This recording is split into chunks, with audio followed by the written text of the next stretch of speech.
Hey everyone, welcome back. My name is Moonmist, and we're going to be getting to play some more Persona 4 Arena Ultimax.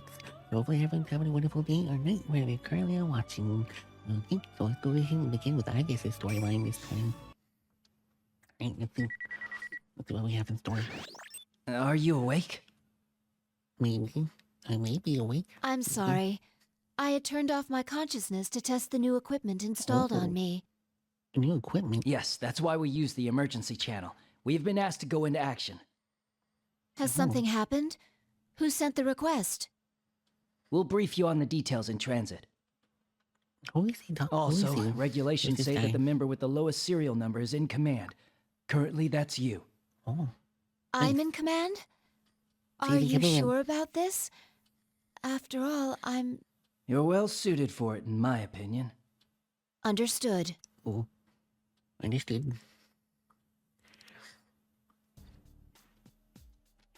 May 1st, 2012, 9:30. Men equipped with assault suits and tactical vests line the concrete ground.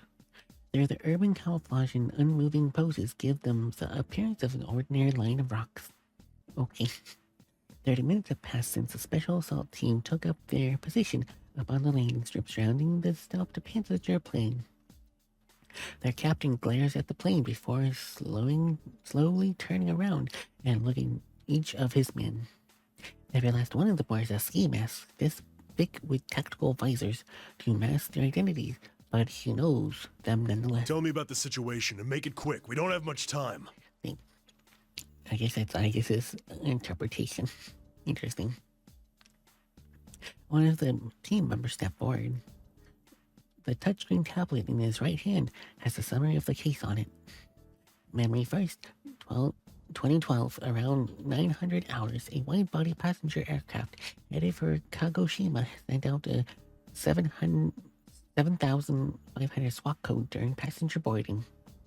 Following the signal, the captain reported the control tower that the aircraft has been hijacked. Since the uprising occurred during the passenger boarding, only half of the passengers, 168 exactly, had boarded. The 10 crew members began a total of 700... Wait, 700. Can't read. 178 hostages thought to be on board. Some passengers seated near the hatch had successful in escaping. The following points were gained from questioning them. Take care not to be seen by the hijackers. There are 3 hijackers. All of them are covering their faces with ski masks. All of them are armed with seem to be pistols. From their voices and bills, they appear to be males. They all spoke fluent Japanese. Currently, the aircraft in question has moved to the front of the launching strip at the hijackers' instance, and it is stopped there. The authorities have attempted to negotiate with the hijackers by radio, but they have made no demands. The team members finished his report. The captain nods in silence and addresses his team. Welcome to hey, the Zach, stream, welcome. Zaxkidum.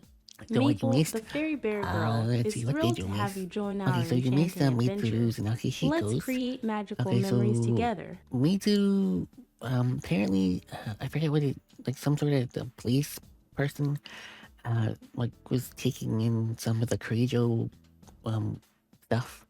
And he opened a box, or no, the box was already open. He had a ring. Then he went into like some sort of midnight channel, not midnight channel, but I meant that midnight hour, yeah, the midnight hour or dark hour, yeah, like a dark hour room type of situation, but it's like an artificial one, which is interesting. It was an artificial dark hour, which is interesting. And then Mitsuru saved him. And then we fought with, I forget who we fought, to be honest. I really can't remember who Mitsuru fought, but we fought a couple people. And then, it's been a week. It's been quite some time. Well, less than a week, but still, it's hard to remember. So what else? What else do we do with Mitsuru? Okay, so Mitsu was pretty smart. She figured out right away what was going on. And then... I'm trying to remember. I can't remember. I'm sorry. But we made it towards finding Labyrinth, that's for sure. And then that's where it ended. It's been a while. With Akihiko, I think he was either in Mexico or some sort of Brazil. I don't know where he was, but he was in another country, and we were beginning with his.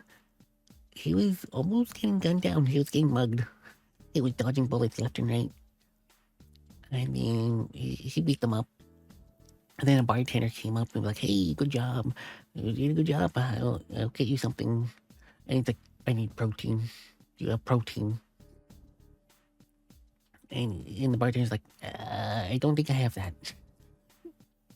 But Akihiko was craving protein. So much protein. He needs protein within protein with another shot of protein with even more protein, you know? He just wants the protein. But the bartender didn't have any protein. Then he went back on the plane. He went back home, back to Japan because of Mitsuru's request. Then he went inside the TV. You don't get what you're saying? I don't get what I'm saying either. I don't get what I'm saying either sometimes. Maybe. I'm really bad at memories. I don't really get what's going on. It's been a while. But more or less, Akihiko, he fought, I forget, he fought Junpei, not Junpei, wait, that's the wrong, he's not there, I don't think. He fought Yosuke, Kanji, and I think he fought Mitsuru as well. Can't remember who else he fought. No, Junpei's not here, I messed up. He might be, but he could be in the car. But I don't know. He might be in the limousine waiting. So at least one of the silhouettes that's in one of those where they show the people like, hey, this is the special forces team, or I forget what this shadow team, I don't know. But shadow operatives, I think, I don't know.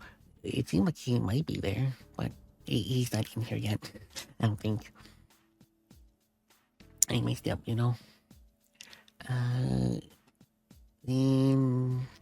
Then we also unlocked Labyrinth option later.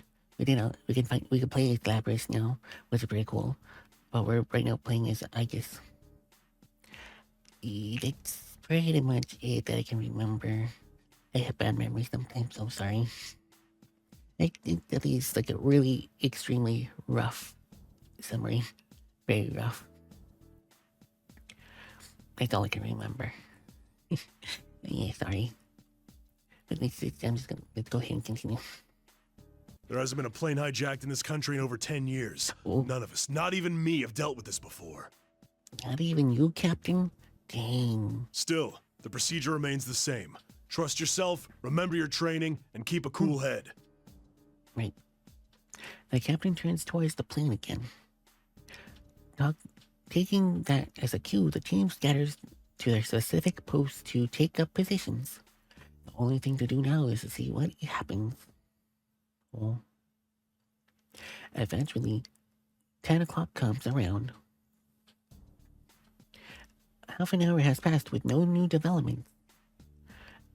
Repeat attempts to contact the hijackers have been made, but they have yet made any demands. Tensions are beginning to rise. The worst case scenario is that they have no need to make demands, that their objective is to seize the passenger plane itself. In this case, the team would be facing large-scale terrorist attack. Come on, talk to us. Oh, the captain mutters to himself deep in thought. From the perspective of the rescuing the hostages, every second that passes without learning the hijackers' objective is seconds wasted. The captain and his team can wait in hiding, but the same cannot be true for the passengers on board. For untrained civilians, extreme stress can easily lead to psychological, physical, and mental problems. It's true not only for those hostages, but the hijackers as well. When these people lose their nerve, they tend to act rashly. The hostages will begin to lose hope, and the hijackers will begin taking it out on the hostages. An hour into the incident, anything could be happening inside the plane. The captain could do nothing but glare at the time ticked by.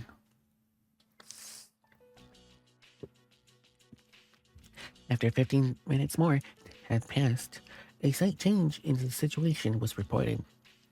All emails and calls going through the stations near the airport have being checked, and the moment no messages are thought to have been sent by inside the plane, it appears that the hijackers had confiscated all cellular phones, and as per standard hijacking plans. Sir, there's a report from HQ. They picked up a transmission from one of the passengers' cell phones. Ooh, It's a smartphone with GPS, so they can tell it's inside the plane. interesting. Confirm those details for me. There are two possibilities. The hijackers are using the passenger's phone to contact the associate outside, or the passenger is contacting someone in secret. The latter possibility is more likely. More and more devices have communication abilities now, making it extremely difficult for hijackers to remove them entirely from play. Well, not where you're playing is, I guess. The more hostages that were involved, the more courageous they become, and more likely they take on risks. Unfortunately, more hostages involved means it is all the more dangerous to provoke the hijackers. Each individual hostage is worth less than to them. The details of the transmission makes it apparent that the situation is worse than the team had assumed. The cell phone owner is a man in his 60s in first class. He signed up for a certain service after being diagnosed with a heart illness. It's a remote EKG monitoring service that keeps track of the patient's heartbeat. So I guess is the thinking in herself. Yeah, seems like it. She's very much thinking to herself right now. But you know, she's just observing everything and just pretty much just observing. A scheduled message was automatically sent from the patient's cell phone. The service provider promptly contacted the police and informed them that the man was in bad shape. A man's life is at stake if we don't wrap this up within the hour. Looks like we can't stall for time. As panic spreads, a proposal for negotiations based on the fact that this fact and a proposal to storm the plane have been considered, but because only half the passengers have boarded, the situation inside the plane is uncertain, making the size of the tactical plane difficult. Though if nothing is done, a passenger will surely succumb within the hour. Oh, hopefully they can save him. A blunder like that must be avoided at all costs. That was the thinking of the police officials to make their decision. The same day at 10:30. What? Withdraw? This is a hijacking! What are you thinking, withdrawing our people? Oh, Yes, I understand. dang, he's being forced to leave. Wait, what's going on? You know, apparently you're leaving. Orders are orders. We'll fall back at once. Get ready. No one understood the sudden withdrawal order. Why withdraw the team during a hijacking? No one on the scene agreed with the decision, but the order cannot be overturned. The men here are not the brain, but the limbs whose power is best to put out, used by precisely following orders. Just then, another group approaches without a sound. The members are dressed differently, in suits and trench coats, but all of them were wearing black and sunglasses. Ooh. At a glance, it is clear that they are tall and well-built and used to rough situations. With nearly 20 of them gathered in one place, they are imposing despite their silence. With the music. And they don't seem to be airport personnel, but neither are they known to the place. But the captain senses they are in the same lane of working approach. Who are you? His voice is laced with suspicion, but the man at the head of the group speaks suspiciously, as if he heard nothing. For the next half hour, we're in command of this scene. Oh, MIB, Man in Black. You didn't answer the question. Who's responsible for this? The captain's soon uncertainty hardens. The group of men in black parted, and out of their numbers in the rear step forth. Oh, hey, Sabby. Welcome, welcome. How you doing? I'm doing pretty well. Hopefully you're doing well, too. Welcome, welcome. But yeah, I'm doing pretty well. The captain can't stop himself from frowning his brow. He can already sense the unrest spreading amongst his team, who watches in silence. Ooh, you're having a lazy day at work. Mondays are super busy. Ooh, interesting. That's good that at least it's not too busy. My day at work was crazy. It's very busy. But it's okay. At least that wasn't too bad. Oh no. No, you can't steal his sippy cup. No, no, how will Jack drink his water? How dare you steal his cup?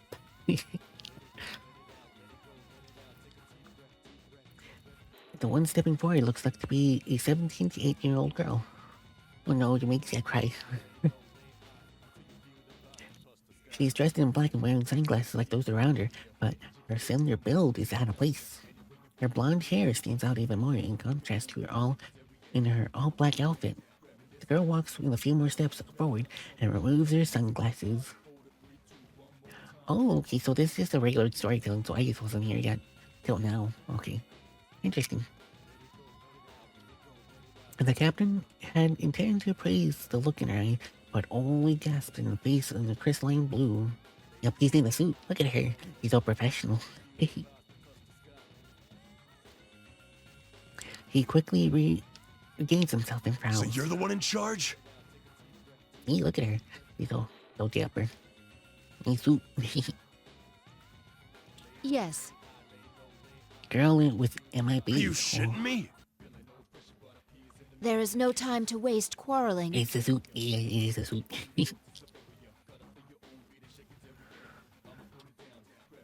The girl looks at him fiercely despite his armed team surrounding her. Oh. The absurdity of it all is what helps the captain get over his surprise. Her age and appearance are most likely meaningless. She is clearly no ordinary girl. Are you not even gonna tell me who you're with? Oh. Oh, you might stream tonight if you're not that tired. Oh, hopefully you're not that tired. I cannot. So you expect me to hand over control of the scene to you without even telling me who the hell you are? Yes, basically, yeah. I believe orders to withdraw have already been issued. Her calm, sweet voice only irritated him. The captain closes the distance with the girl, and while he stops short of grabbing her suit, he glares into the blue eyes from only inches away. Lady, I don't know what kind of juice you have with the brass, but are you ready to be responsible for the deaths of those passengers? Your protests are doing nothing to relieve the danger. But she has a point. Rescuing them as soon as possible is my, or rather, our duty. The girl is completely unrifled as she speaks. It's like she's a machine or something. The captain thinks, more dumbfounded than angry. Have faith in us. Oh, she is a We, machine. too, wish to save them. You don't need to know that. For the first time, something like determination flickers within those crystallized eyes. After looking into them, the captain finds something akin to resolve and confidence in them. He steps back. Raising his right hand to his chest, he shows the girl his watch. Right. But you got exactly 30 minutes and not a second more. Oh, we got 30 minutes. We got 30 minutes? Okay. Understood. After the girl nods, he gives the instructions to pair the stair car to the group that she's leading. The captain fist tightens nervously. Since there are few uses for a stair chair, quietly moving it in place may make the hijackers think that the strike team is getting ready to storm the plane. But there is no hesitation in the girl's action. Well then, move in as naturally as possible while staying in their blind spots. Ooh. Eventually, a roofless stair car advances slowly towards the passenger plane. The closest we can get without them noticing will be about 10 meters from the plane. That will be more than enough. Oh, that's more than enough. Is she just gonna jump? I think she's just gonna jump. More than enough. What was the point of having it? Like, it was the guy who bought it? Maybe. He might be. But hopefully not. That's not good. Once the captain's mind begins to turn into curiosity, if she is replacing the sat, then she must have a plan beyond simple brute force, but... Now, let's begin. Oh. Because he seems to hate, I guess, being the true. Yeah, I don't think he likes her being the leader. The stair car stops. The girl gets out of the driver's seat. She walks slightly behind the vehicle, turns towards the passenger plane, and squats down. What's she doing? The captain brings up a pair of binoculars to see what she will do. At first, he assumes she is going to use the stairs car moving as a decoy and send her team from a different direction. Like humans, most vehicles have significant blind spots above and underneath. Yet, that does not seem to be her plan. Does she plan to make her move while using the stair car as cover? As she is possibly going to snipe them? As the captain discards the possibility, it would be foolish to set up a sniper perch at a lower angle of the elevation where the girl is now. While the captain mulls over the question, the girl makes an unexpected move. She appears to be lowering her stance slightly in one moment, and next, she is no longer in sight. By the time the captain realizes she is running, she already reached the top of the staircase car. Her slender body launches like a cannonball from the top of the stairs. Oh. What? She jumped? She jumped. Even the staff members in their voice is surprised. The girl leaped across a distance over 10 meters. It clearly beyond the abilities of a human being. Coming in the middle of a hijacking, this scene seems more like a surreal. The girl lands on top of the aircraft and stands as if nothing unusual has happened. She looks at the aircraft beneath her and slowly turns her head to scan from back and forth. It reminds the captain of the movement of a security camera. He knows it should be impossible, but he wonders if she can see through the plane's ceiling. Eventually, the girl seems to be convinced of something and begins walking.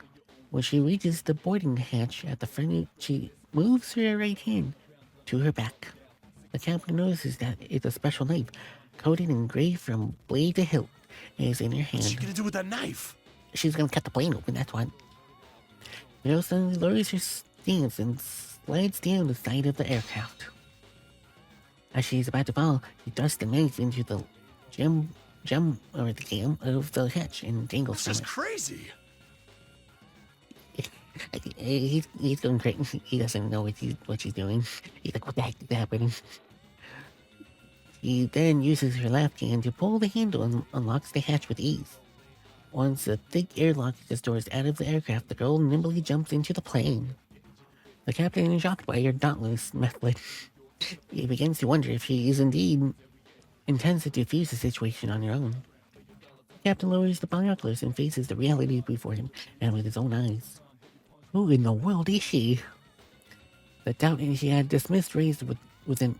Wait, doubts he had dismissed raised within him again. Is that Pikachu with no doubt? No, it's not Pikachu. It's more a Pekko. It's a Pikachu clone of sorts. But no, it's not Pikachu. A warning light goes on in the captain's cockpit. Two people there notice it at once. One of them is a captain sitting in the pilot seat. The other is a man who's holding a gun to the back of the captain's cane. The light is labeled hatch open. Even an amateur couldn't understand what that means. It has the same placement on two. Yeah, that's what makes it a clone. It basically what makes it a clone. But it's not a true clone, but you know. The man suddenly tenses and stands raiding the passenger's side door. He prepares himself as someone to charge through it. But he quickly regains composure and turns the gun back on the captain. The man casts irritated glares back and forth between the captain and the door for a while, but he eventually approaches the door, his gun pointing at the captain. He cautiously cracks open the door and looks forward towards the passenger seating. Just outside the cockpit is the first class seat section. But the passengers were all gathered in economy class at the time of the hijacking. First class is empty. The man squints to ward off observation or worse, neighbors. The window covers were down. Coming into darkened plane from the bright cockpit forces his eyes to adjust. But from the corner of his eyes, he sees a gleam of light shining in that that's unlike the regular ones. And within that light is a silhouette. Before he can react, the silhouette figure closes the distance. A hand grabs the edge of the door and opens it with tremendous force. Two quick, heavy blows follow. The man collapses without a sound. The captain turns around and is surprised to see the intruder, a blonde girl with an index finger to her lips signaling silence. She first lays the man on the ground and then removes the pistol from his hand. On closer inspection, it is only a model gun, supplemented with metal part. Oh, it's a fake one. Ding. The seams between the parts the seams between the parts are in different places compared to a real gun. If it's taken apart and disassembled, pieces would look nothing like a real pistol. The girl takes the handcuffs from her small pouch on her waist and fastens the man's arm to a seat leg near the window. Even if he wakes up, he will be unable to stand. Though the captain still looks like as if he wishes to say something, the girl's eyes meet with his in an instant, insists on silence as she leaves. The current dividing first and economy class is closed. The girl hides herself behind it and peeks through. There is a man in each of the aisles on the left and right. Neither seem to have noticed her. The passengers and cabin crew are all crammed to seats in the back. Everyone's placements match the readings of whether heat sensors picked up above the plane. Both remaining hijackers are closer to first class. The man closest to her is only a few steps away. He judges that he can easily be disabled if she moves quickly. They both are carrying pistols, but they are the same type as the downed hijackers. From she can see, those two are mere model guns. The girl swiftly punches aside the curtains and grabs the closer man's right wrist. The hijacker, caught off guard by the sudden appearance of such slender girl, stops moving for a moment. He surrenders any chance to a victory he may have had. With a pained cry, he drops the pistol to the ground. The girl uses her grip on his right hand to pull him to the ground, then slowly pulls out another pair of handcuffs and locks his arms towards the passenger seat. Oh. The man thrashes about, but despite his struggles, he is no better than a worm reeling on the ground. The wise hijacker finally recovers from the shock and aims his gun. The girl pulls out a button from the other man's sleeve and flicks it towards her opponent's face. The button travels at a mere speed, though it was launched only from her fingers. The man tries to shield his face, but he is too late. He groans in pain when the projectile strikes his forehead. He got hit by a button. The girl does not let the opportunity pass. She easily jumps over the 3-seat wide center block from the seats with one arm and grabs the man's right hand. There she repeats the same procedures she used before, with the weapons immediately seized while they were restrained on the floor. The passengers are only now grasping at what is happening before their eyes, and murmuring curious phrases. Do not be alarmed. I have come to rescue you. Your safety has not been secured yet, so please stay calm and remain in your seats. We are being rescued. The passengers are up in a cheer. There is a sporadic applause as well, but there is a slight hysterical tinge to it in a reaction to the tension of the situation. Excuse me. We were told someone requires medical assistance for their chronic heart illness. Heath, who is it? His name is... Just as the girl approached the center of the plane, she senses a male passenger stand up from his seat. He's extremely calm and quiet as he does so. The girl belatedly picks up on the incongruity. All of the other passengers are nervous. And that's when she feels something hard pressing up against her back of her head. She knows without looking at it that it is the muzzle of a gun. The nearby passengers cry in relief, suddenly turn into screams. I am impressed with your judgment to stay hidden until an opportunity arose. Oh. The girl is unperturbed as she continues to look straight ahead. The man stays silent, keeping the pistol pressed on her head. She knows that there's no danger of being shot, but there's not yet sure that he was the only one hiding. Left with no choice, the girl assents to his demands and moves forward. After about 10 steps, another man stands up as expected. And you too. She's impressed. Yeah, she's impressed by the yeah, she's impressed with the hairs. She's impressed. Yeah, I see. And she's like, whoa, these are pretty good. Even though they're bad, but they're pretty smart.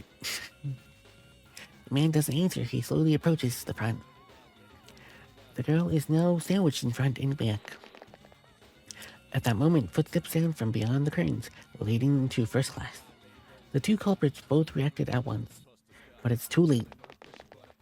Over 10 men in black rushed in at once from beyond the curtain. While the girl had drawn the hijacker's attention with the scuffle, the stair cart had closed in. Oh, that's good. First, they put down the man standing in front.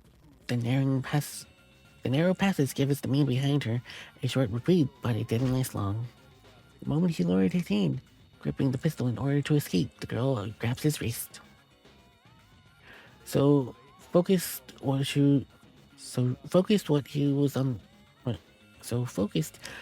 he on the man who burst into the scene that he forgot that threat the girl posed. He's immediately tripped and restrained once he fell on his back. The girl stands up and looks around. If there were any more hijackers inside the plane, this would be their last chance to make it stand. But no one raises from their seat. Oh. She glances towards the men in black and they nod back in acknowledgement. It seems that the crisis has been averted. The girl carefully keeps her thoughts from appearing on her face and gives an inner sigh of relief. Soon after, the sweep team gives a report confirming that the aircraft is secure. The girl works with the cabin crew to arrange transport for the man with the heart illness before she steps out for a moment. Alright, cool. She sees the plane. Hey. She stands on the stair car and turns on a blue designer light, weaving in a circle towards the sat position. That is a signal that the crisis is over. She's done already? Yeah, she's done. She's fast. On receiving the signal, the sat on standby start talking amongst themselves. It hasn't even been 5 minutes. There should have been at least 3 hijackers. Oh, wow, she did that in less than 5 minutes. Crazy. You know what they remind me of is those guys. Like Men in Black or something. Yeah, totally. Men in Black. Captain, who are those people? Is that one even human? Renato? I don't know. I don't know where Renato is. The captain's eyes was released, yeah. This is just a rumor, but I've heard that the higher-ups formed an unofficial security group in conjunction with a certain corporation. Oh. It's supposedly for cases that are a little strange. I hear they have some official standing with the police, too. Yeah, it's really hard to tell who's who on this, the silhouette. I know that for sure the middle one's definitely Mitsuru. For sure. And then I think the one, like, right behind Mitsuru, it might be Yucatan. And then Junpei might be the one with the hat that's backwards. But the rest I have no clue. Maybe the one at the very end might be Fuka. Maybe. I don't know. Who knows who the other people are? Interesting. Oh, if you remember, Naoto is chasing car. Oh, true, yeah. Naoto was looking at the car and chasing him down. Though it's all some Yeah, this is private just a enterprise, distraction. so technically, there's no authority involved at all. What? But this is Japan we're talking about. Hey, you're Japan. A search and destroy unit that answers to no department and keeps no records. I've heard them called shadow operatives. Ooh. He turns his own blue light as a signal of understanding and waves it left and to right.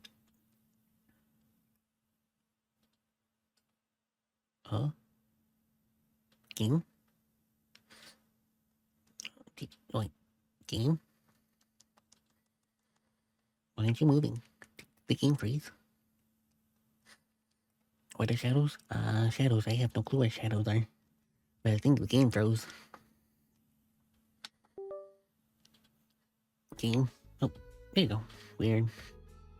Maybe the controller stopped working? No, okay, that's weird. No clue what happened.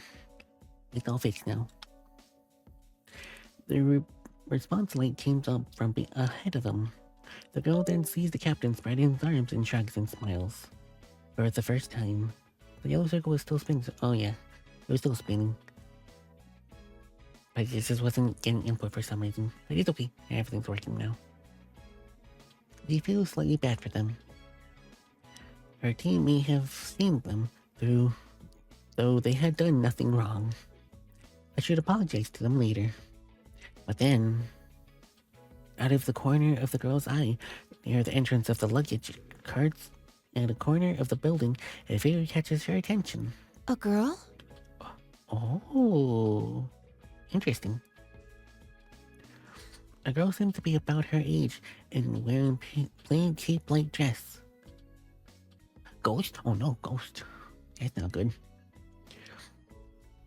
Well, I think Iris is going crazy. She's saying ghost now. I think we need an antivirus. Yeah, I think she needs to install a really good antivirus. I think she's just saying ghost now. For some reason, her appearance feels unsettling. To begin with, given the heightened security, the parking entrance should be strictly sealed, and yet the figure looks like a civilian. May I check on something?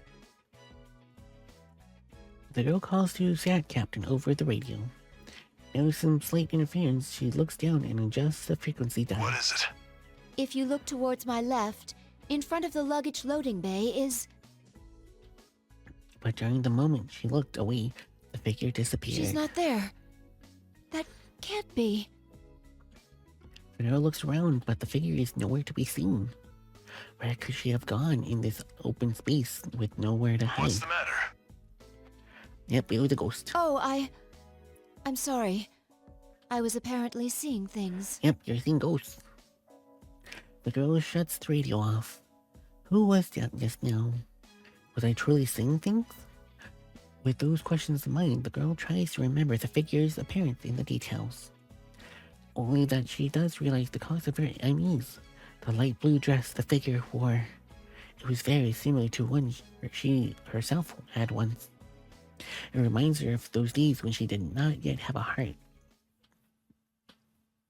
Oh. Oh, we're on the plane again. The girl puts these thoughts aside and returns to the aircraft. The mission does not end with taking the culprits into custody. In truth, along with defusing the situation, securing the safety of one of the particular passengers was the highest of her priorities. This fact was not revealed to Sam. The passenger was originally seated in first class, but would have been forced to move. The girl looks carefully through the restless passengers. It's not long before she finds the face she seeks. Like in relief, the girl walks towards the passenger in question. Are you all right, Mitsuru-san? I guess. I didn't think you'd be the one to come. So Mitsuru was in here the whole entire time, just sitting here, waiting. I see. The woman who answers her long, shining hair that would make an impression on anyone. Even sitting quietly in her seat, her refined appearance makes her stand out. But Igus knows the woman well. In fact, I was surprised to be called on to deal with something like this. The suspects made no demands. What were they after? At first, I thought I was summoned because you were their target, Mitsuru-san. The higher-ups must have thought the same thing and panicked. Oh.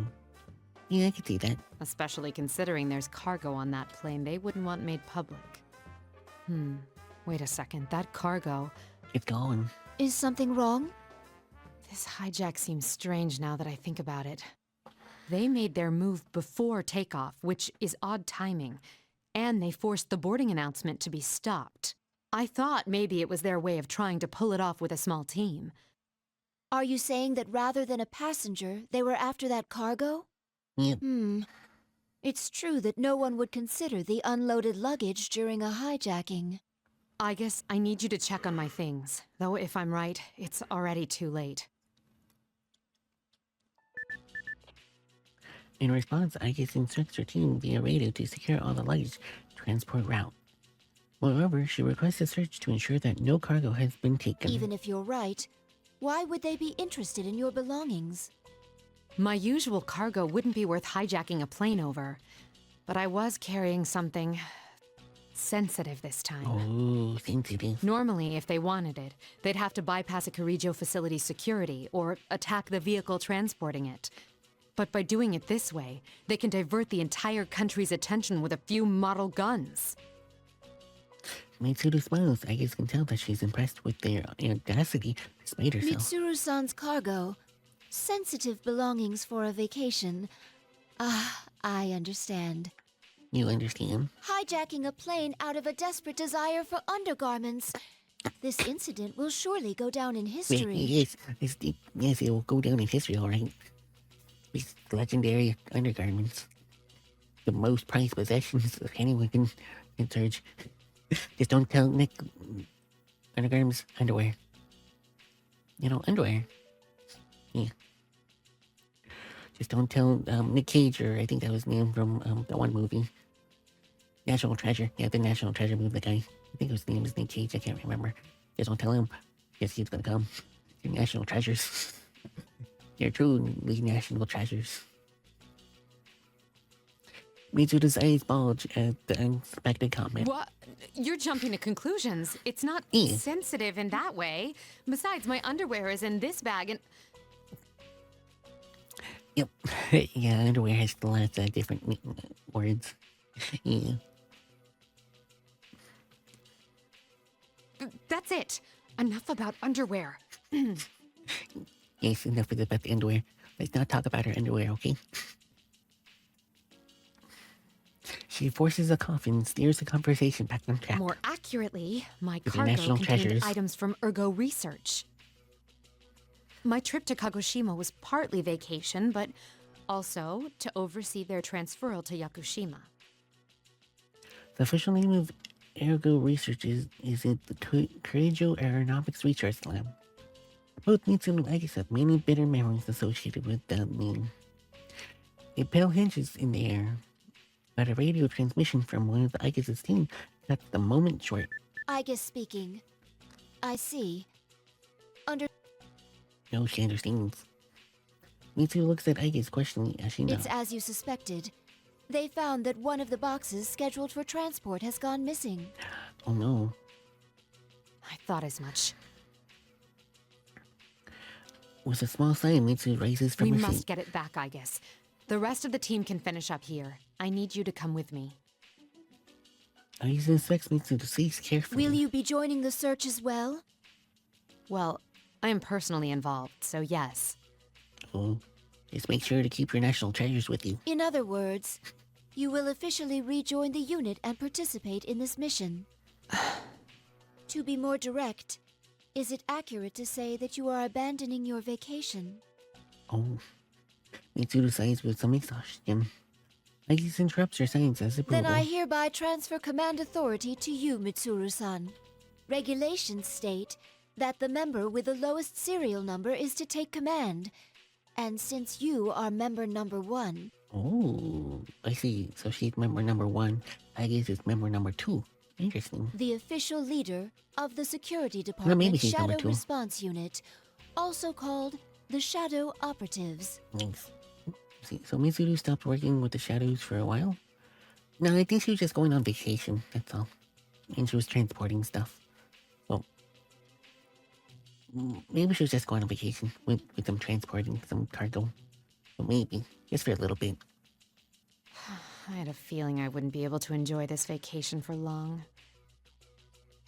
Traveling with cargo from Ergo Racers suggests that her vacation was neither relaxing nor cheerful. But I can't allow anyone to be hurt again by the things we, the Kirijo group, created. We'll get this cargo back at all costs. Yeah. Mission or no mission, I'm making it a personal priority. Understood. Agis answers loudly and snaps off the police salute that she finally has gotten a hang of. I got the police salute down. I am Agis. My official name is 7th Generation Anti-Shadow Suppression Weapon. As my name implies, I am not human. I am humanoid weapon, essentially a robot. Though, with the right clothes and a surprising number of people cannot tell the difference. I was created in a research lab owned by one of the world's foremost conglomerates, the Kirijo Group. I was made to exterminate a certain enemy. They are called shadows, monsters born from people's repressed emotions, granted dark life. Shadows can only be defeated by those who with special power of personas. Once a persona is said to have the power to wield the shadows within, there are two sides of the same coin. Though one cannot have a persona if they don't also have a heart. I was given a mind to officially develop a persona and a body close to that of a human so that my mind can maintain a personality. A heart designed for battle. A body designed for battle. I did endure more suffering because of my original purpose, but now I have a place where I belong. Somewhere I can make full of beneficial use for my powers. This is a security department shadow response unit, our nickname is Shadow Operatives. The Shadow Operatives were formed at Mitsuru Kurijo's directive. She is the Spellcon of my creators, the Kurio group, as well as the one who has been given full responsibility for handling the shadows. Our objective is to identify and resolve incidents involving shadows. We do this by eliminating them. All of our members are persona users or have similar qualifications during operations. Our guidelines state that the members with the smallest number has command. The number that I was issued was number 5. Oh, she's number 5. Okay. So if she's number 5, Mitsuru's number 1, then is Akihiko number 2? Then who's 3 and 4? I wonder. Though I'm not human, I am treated as a member and not a piece of equipment. Moreover, my number is a single digit. The possibility that there will be missions like today where I must take command of dangerous operations. In other words, I am recognized as having the same life and dignity as humans.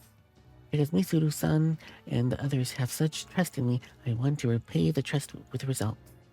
There is another reason I am working with my hardest on this case. Soon after hijacking was robbed, the stolen cargo was identified and the contents surprised me. The 5th generation anti-shadow suppression weapon. The unit named Lapras. It is one of my sister units. It was sealed over a decade ago and has been in the storage with other artifacts as well. Lapras, a humanoid weapon just like me. It is possible that she had a heart. And if she does, I want to save her before she is misused. The mission, yes, but more than that, I feel like it's my duty I must carry out. Oh, isn't Hakiko, Shinjiro, and Mitsuru, or the trio when they were exploring the dark? I think so, yeah. Yeah, I think those 3 were part of the original team. I think. I can't remember. I know Akihiko and Mitsuru for sure. And Shinjiro, I think he was there for a little bit, but then he quit after a while. But I'm sure he was part of the original team. I need some water. Right.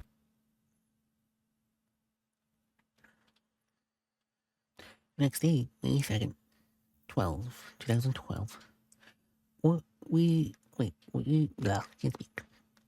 We wanted to pursue the vehicle carrying Lapras as soon as the hijacking was over, but the complicated route made it hard to track. Due to the sensitive nature of the cargo, it is difficult to set up large-scale traffic checkpoints. Okay, you remember seeing the 2 pictures of them running around in cars? I think so, yeah. I can't remember, but for sure those 3 were the originals.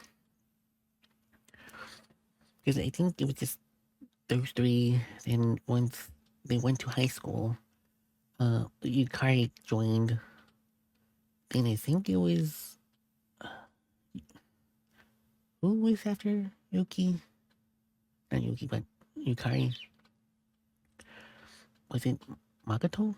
I think it was Makoto. And then it was Junpei, I think. I don't know, but yeah. But when did I just join them? No, that was after. Okay, that was way after. Okay, yeah. Hey, makes sense. Fortunately, the license plate number was determined quickly, and we have given a rough estimate of the destination. Our headquarters were moved to a police facility. Mitsuru-san and our teams are sorting out the situation to plan for an operation. And the interrogation of the suspects?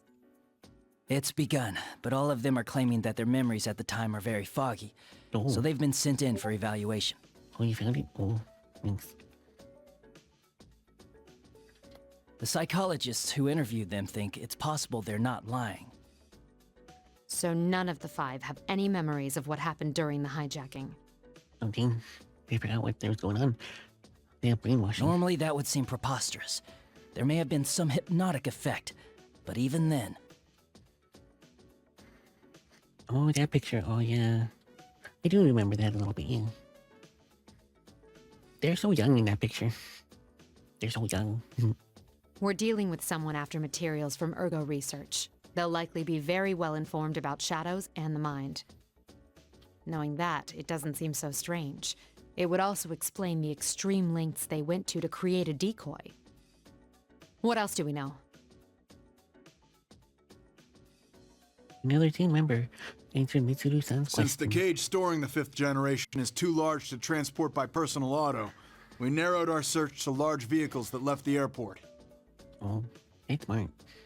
That, combined with the testimony from our observer and data from the transmitter, allowed us to pinpoint the vehicle in question. From our observer, and that means they're not saying auto. The police are already pursuing it via the N system. This is the most recent photo. He hands the tablet to The Mitsuru-san. Inaba area. Wasn't this the place where... The Inaba area. Oh my. Yes, The our Inaba routine area. investigation last year rated the potential shadow activity in the area at level 4. Level 4, I think that's high. Seems like the culprit in this case had prior knowledge of the shadows. After all, if that is true, you must use extra caution. Many people do not know about shadows, though they are enough of a threat to possibly destroy the world. Then again, I experimented for myself 3 years ago.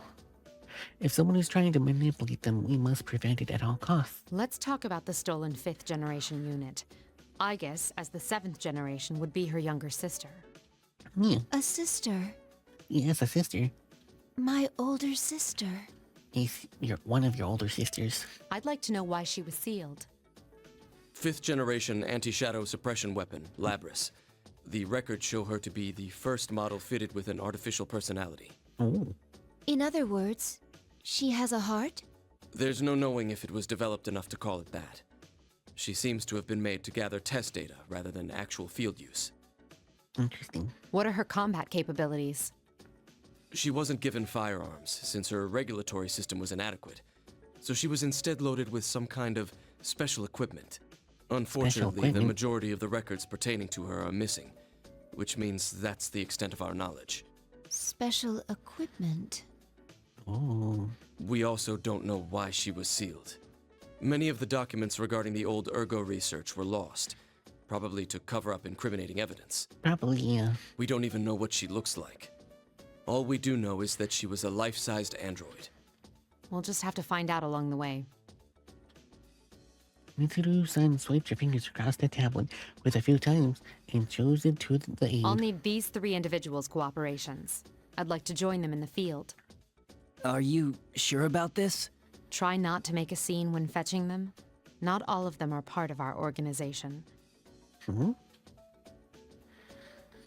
The aide nods at his assertion and returns to his station. Mitsuru-san then turns her gaze on And me. I guess, frankly, I think we can assume that there'll be combat involved. Will you be alright with that? The Mitsuru-san doesn't say it out loud. I understand what she means. Our high priority in this operation is to stop the culprit and mitigate any associated danger. Not to rescue Labris. Of course, we still strive to accomplish both, but in the worst case scenario, we must consider the option of destroying Labris. Oh no. Destroying a sister unit. It would be a painful experience if she too has a heart. I thank you for your concern, but I'll Aw. be fine. I will do my duty. Hopefully we don't have to destroy Labris. Mitsuru-san says nothing more and silently nods. Well then, Once we can confirm our target is headed to Inaba, we'll depart at once.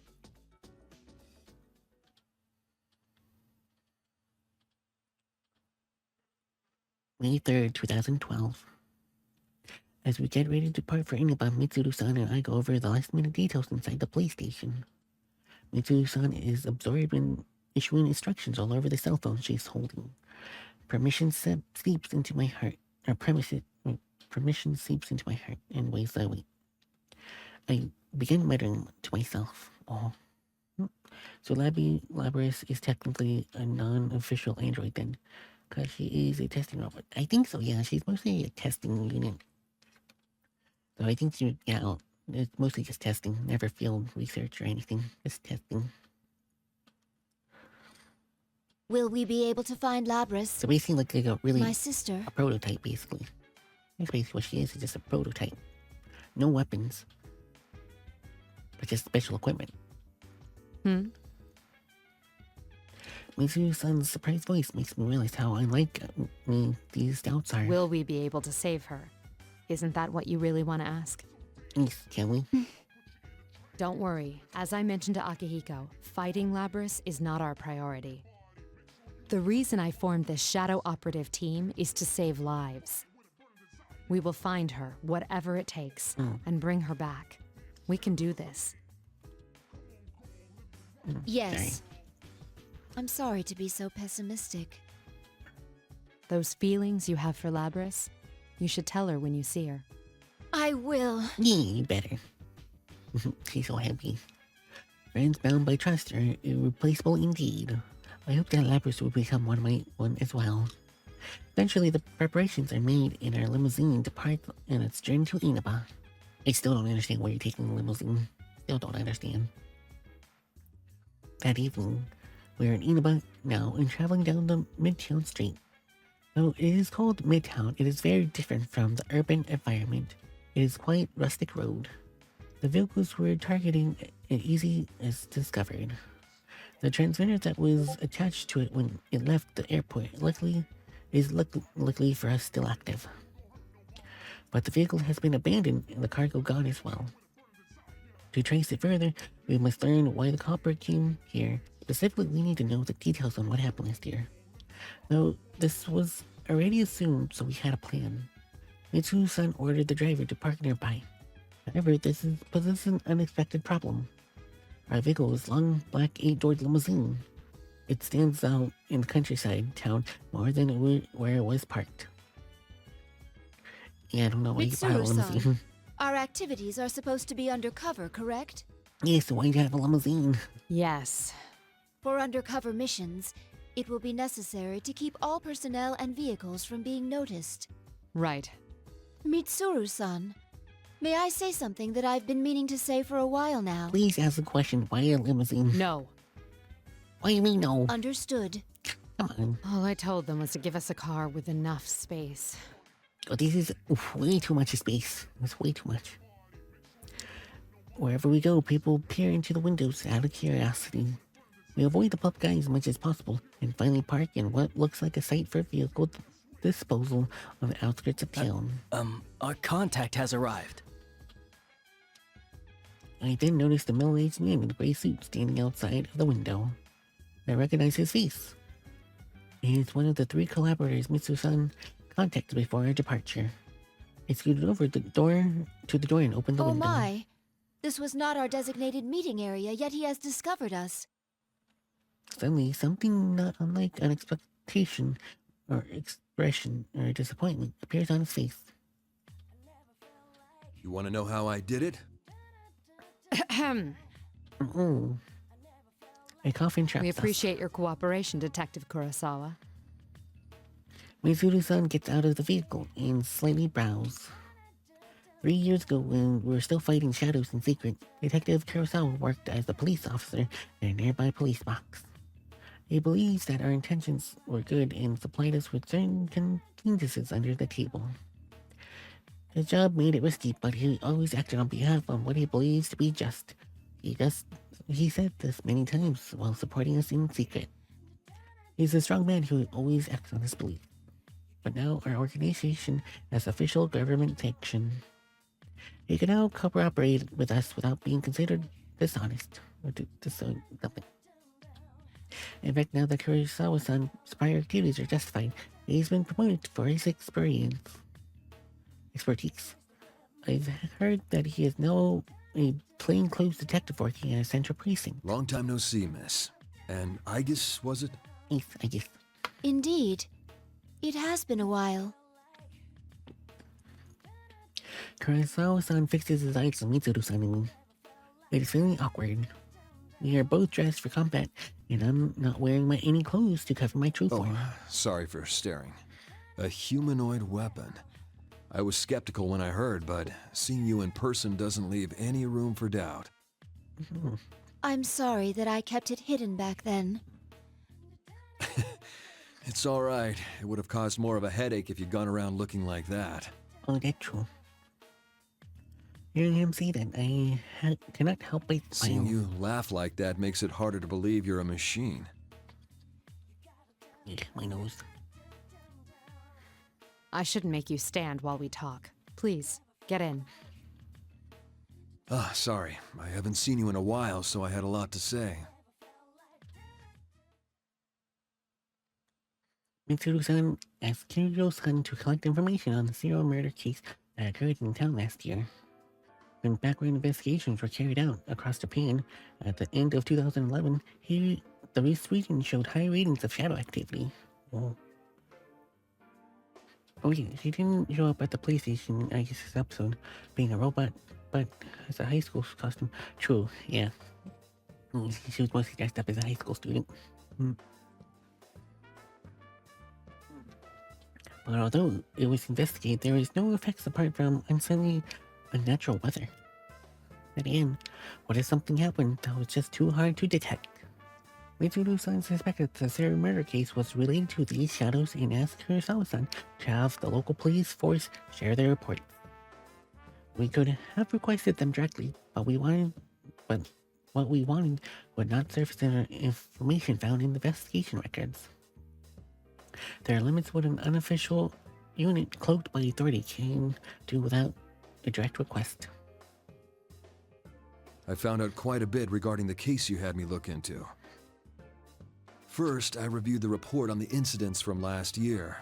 One of the suspects mentioned the word persona. Persona.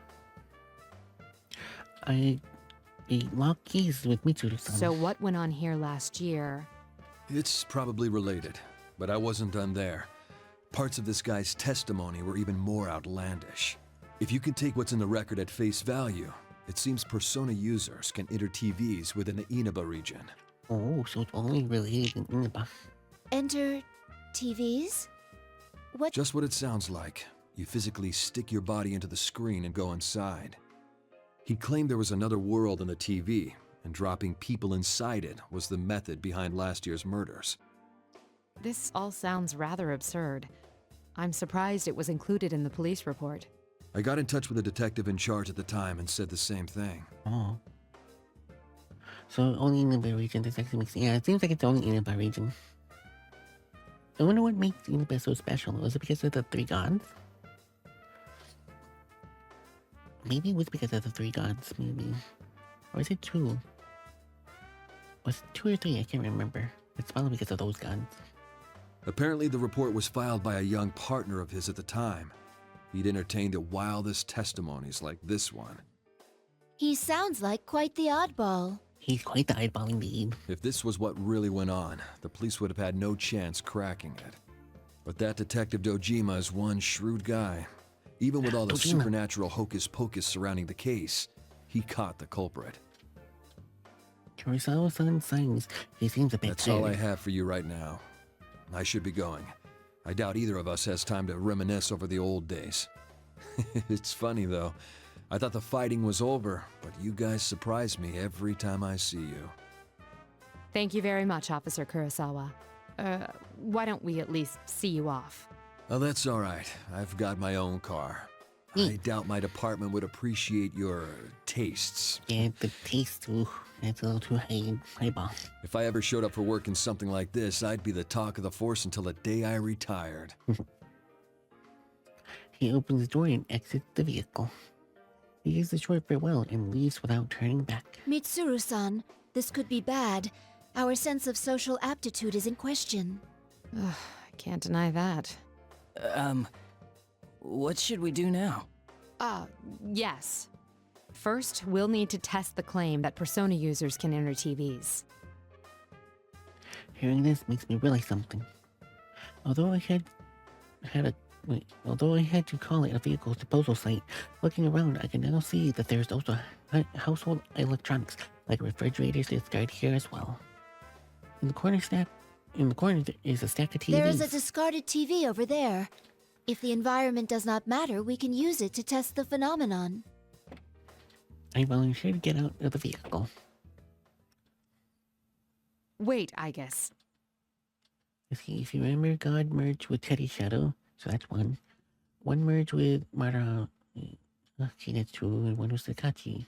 But there's three, and the one is in the part of her. Oh, so there's four. Okay, there was four. Okay.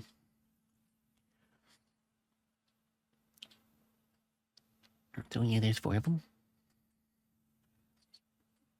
There's a lot of them. Don't worry.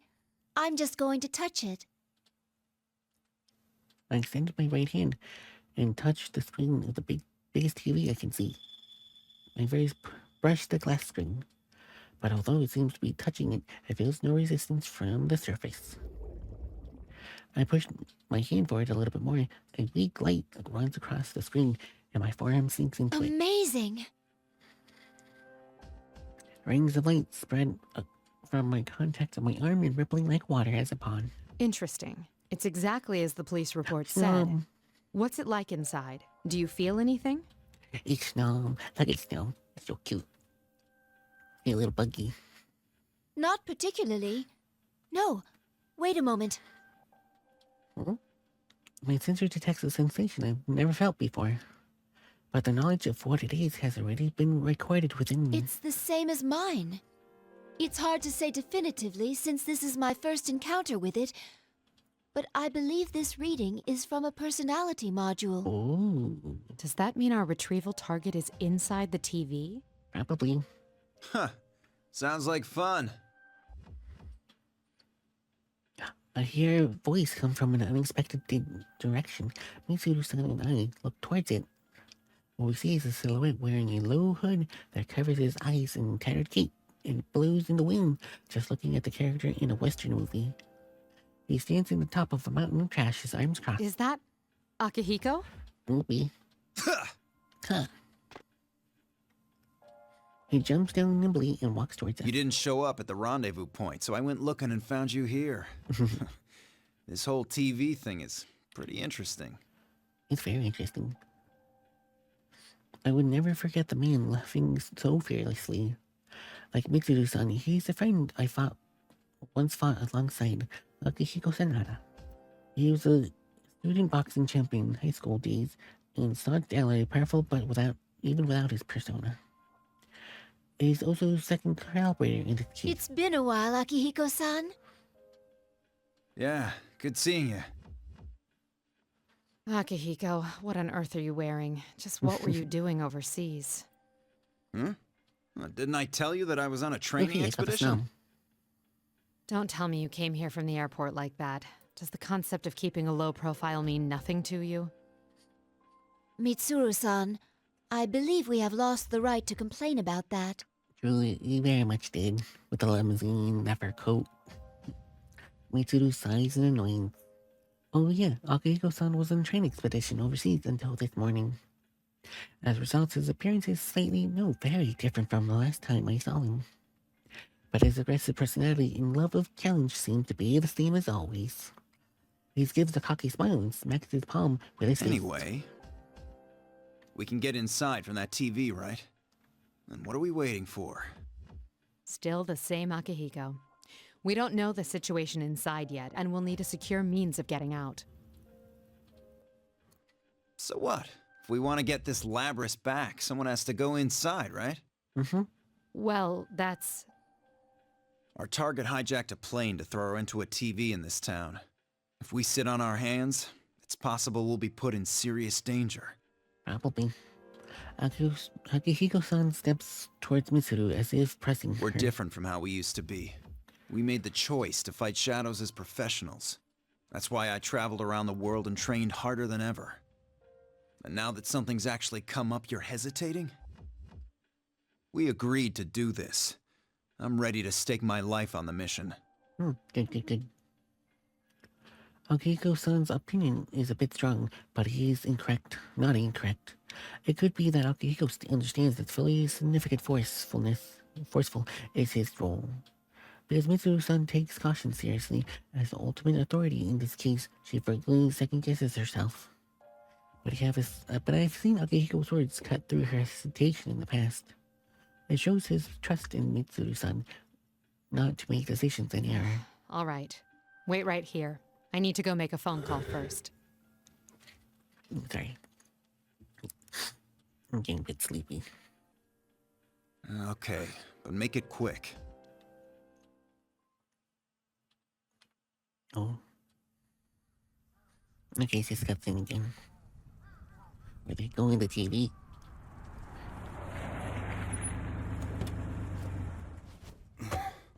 The other members will wait here in the car. Yeah. I wonder who's in the If car. we all barge in and something happens, we'll be devastated.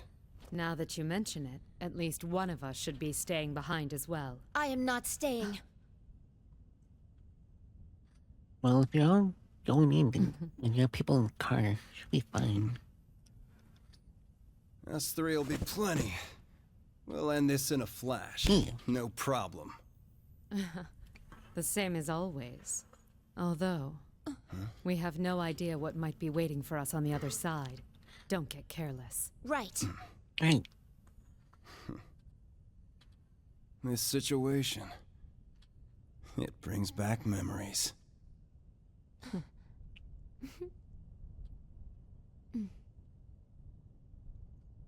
Ready! Ready. Right, let's go.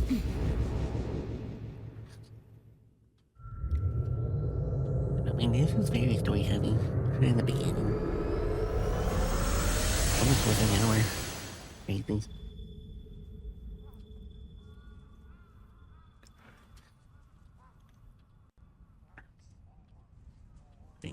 Nato. Why enter the TV? What's going on? Yes, bookmark. Jeez, we're barely in the 2. Jeez.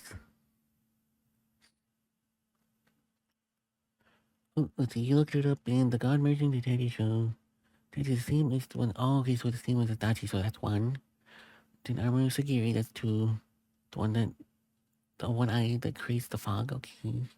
The one that merged into Madarami is Kuriko Sagiri. The one who creates the stuff like the shadows and objects in the fog. Oh, interesting. Fun fact, both of them are Inazagi's children. Oh, really? That's interesting. I did not know that. That's pretty cool that they're the children. That's cool. Thank you for searching it up. I do appreciate it. I'm surrounded by white light that strains almost most of my sensors to their limits. A portion of my sensors indicate that I'm currently in a state of similar to freefall. I can't tell up and down from left to right. This continues for a while. Oh, she ended up in the music room. Eventually, my functions slowly recover. I find myself in a known room, sitting on the ground. I quickly stand and check my surroundings. Is this the music room of a school? Yeah. So we beat 3 gods in a Marie. We beat 3 gods in a Marie. Okay. You can see music scenes, grand piano, a blackboard, and portraits. There's an air of over-exaggeration tactics to it, but I may not be far from the truth. This is the world inside the TV. This reality of entering a TV screen. Comes as a quite surprise. The shoes, oh yeah. The shoes are always weird. It's like, why is there just random shoes in a circle? Now the piano. Scary. No sign of Mitsuru-san or Akihiko-san. Did they land elsewhere? Maybe.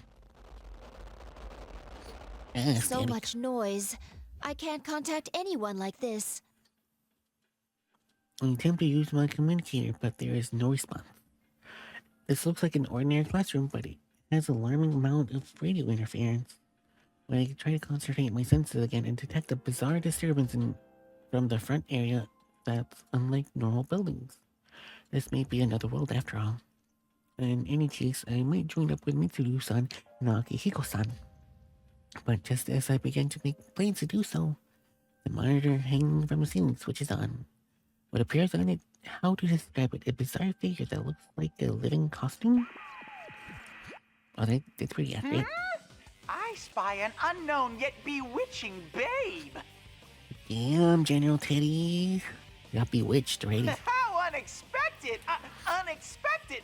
Uh-oh. He broken. The comical tone that does not last very long. The voice becomes distorted and the image disappears. It reminds me of a functioning machine. I stare at the monitor. I have a hunch that it will return soon. Just as I thought, the costume reappears. But the behavior is very different Case now. 04, unintended intruder. Entering elimination process. Oh. The mechanical sounding voice is completely different from the joking tone it had from before. In the phrase elimination process, it seems like it's a battle. Lizbie started. I released the set of safeties from the weapons I built into my body. That's when a large noise came from behind me. Whoa!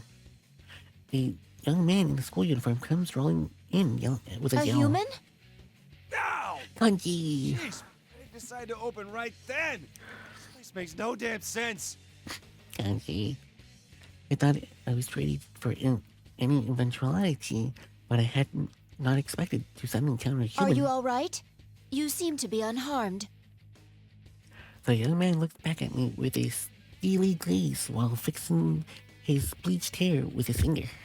Fixing. Yeah. His behavior doesn't seem to be that of the one who came in pursuit of me. Never seen you before. I'm sorry, I haven't introduced myself. My name is Aegis. Only then I do remember that my parents would be very particular to cause casual observers. I'm a transfer student. I have blue eyes, blonde hair. Yes, you're a transfer student.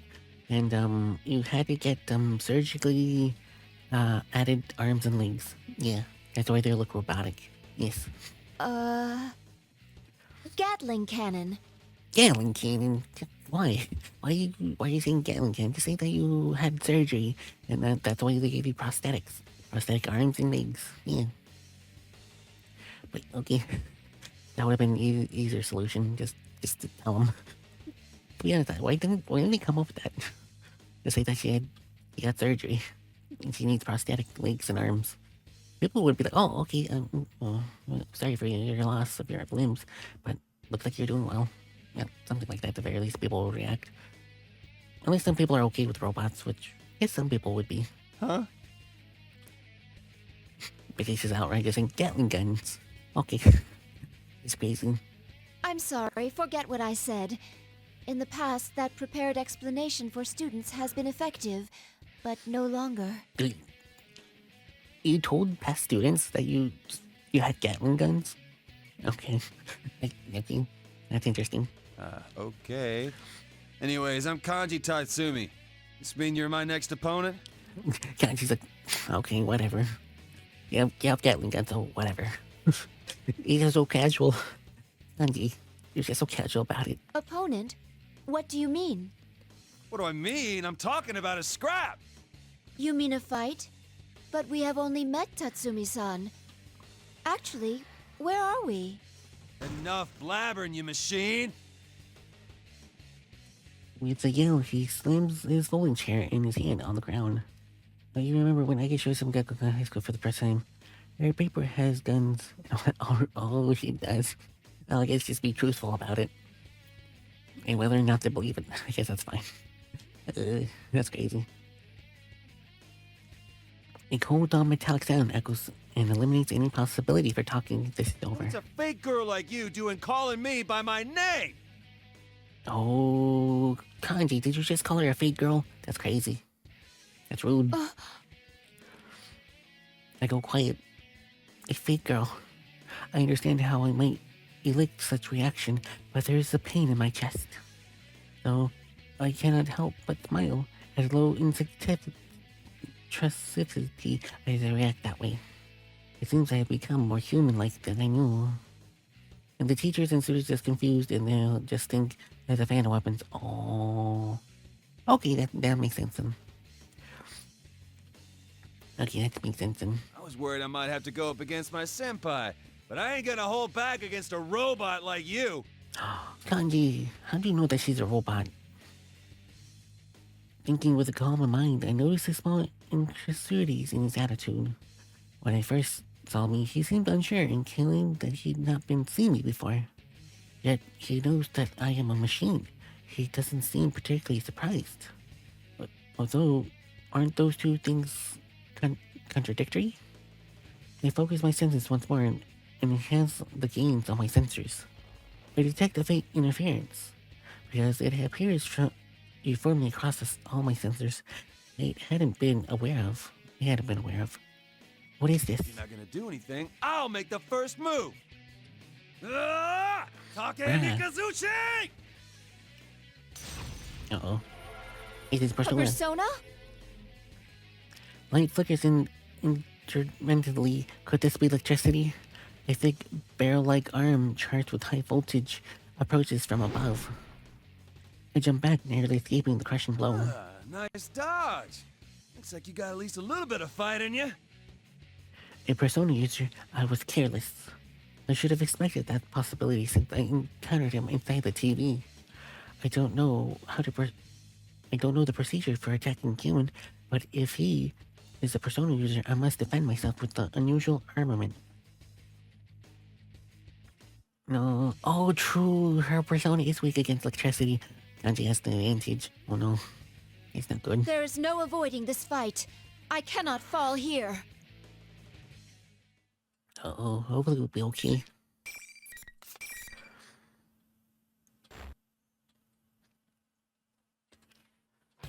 Alright. Yeah, hopefully we do this. It's gonna hurt, probably, yeah. Final. Fight! Stay down! Impact! Not electricity! Some damage to it now! Damn it! Let's do a lot of damage. Oh, what an amazing You ain't first bad! strike. Take this! Here! Fire! Damn it! Please hit! Be sustained? Damn it! Going! You ain't bad! Now! Anti-air! Oh, jeez. Damn! This'll hurt! Not electricity! Oh, jeez. I will simply right my snow! Damn. Damage! It does so much damage with electricity. Strike! Fire! Damn it! Has the battle been decided? Stay down! This'll hurt! No electricity! No electricity. Damage! This'll finish it! Will all be over? Charging! Now! Both sides of Ready? the wing! Now! Functions shutting down. You got me. Indifference was a deciding factor. Dang, the electricity weakness is really hard. There's so much damage.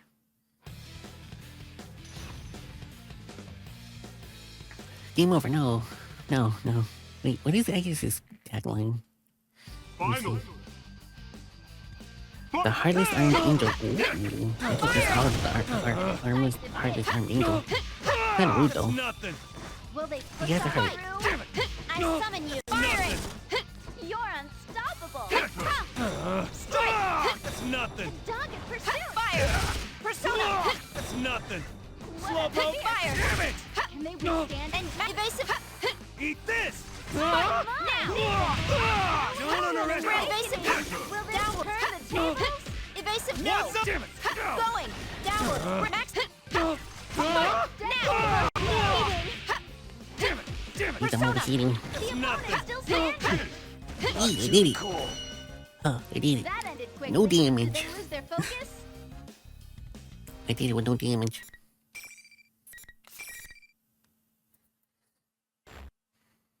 It just took me a while. I got used to Are it. you all right, Tatsumi-san? I helped Tatsumi-san off the ground and called to him. After repeating myself several times, I hear a groan. No! Damn it! Ow! Oh, whoa! Hands off! Hi. I'm sorry. If you can't stand, then I'll carry you. I picked up Tatsumi-san, who is lying down with both arms. Whoa! Damn! You're a hell of a lot stronger than you look. Whoa, whoa, whoa, whoa, whoa! How come you're carrying me like this? Like a bride or something? Oh, Kanji, a bride. Oh, that sounds nice. That's very nice. This is the spousal method of carrying. The spousal method. No, it ain't. It's the bridal. Oh, Kanji. Oh, wait a sec. Are they pretty much the same thing? Pretty much, yeah. I think they're pretty much the same. The spousal method and the bridal carriage. Yeah, I think this is kind of the same thing. And it's also known as the princess carriage, I think, as well. Tatsumi-san, you seem completely fine. That's what I've been saying! And stop with the Tatsumi-san crap. It's making my skin crawl. Just call me Kanji. Oh, so formal. Natural. You Wait. don't object to being called that? I'm an artificial person, after all. Huh? Who cares? If I say it's fine, then it's fine. It's fine. And will you put me down already? Oh, he's still being carried. When I put Kanji-san down as requested, he turns his back and repeatedly scratches his head. I feel as if his demeanor has changed compared to how it was before the fight.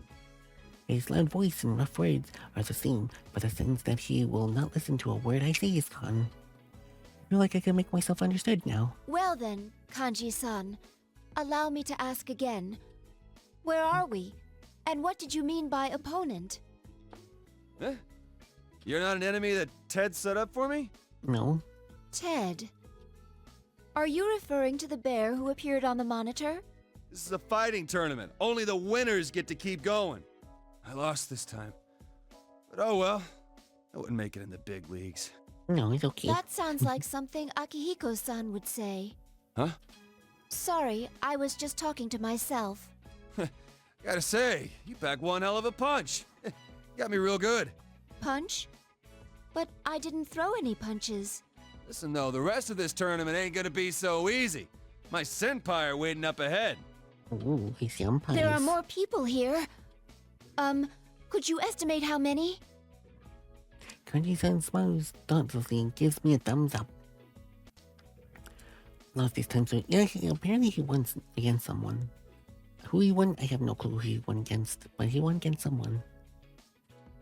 I don't really understand why, but I give him a thumbs up as well. Good job. Good job. And Kanji-san kneels over. I rush in to catch him. When I look into his face, he's still smirking, but has passed out. Oh no, he passed out. It seems that he was fighting through his fatigue for the sake of his pride. He doesn't seem to be injured, so I carefully set him back down on the floor. Suddenly, that costume Kanji-kun called it Ted appeared on the monitor. I wonder who he fought. Intruders are persona users. Due to difficulties in elimination, they will be acknowledged as valid targets. He's using the mechanical tone of voice again. The intruders must be me and the others. Since I won't be easily eliminated, it appears that he's changing tactics. But what could he mean by valid target? The monitor screen turns off once again. Just like before, it flickers back to after a few seconds.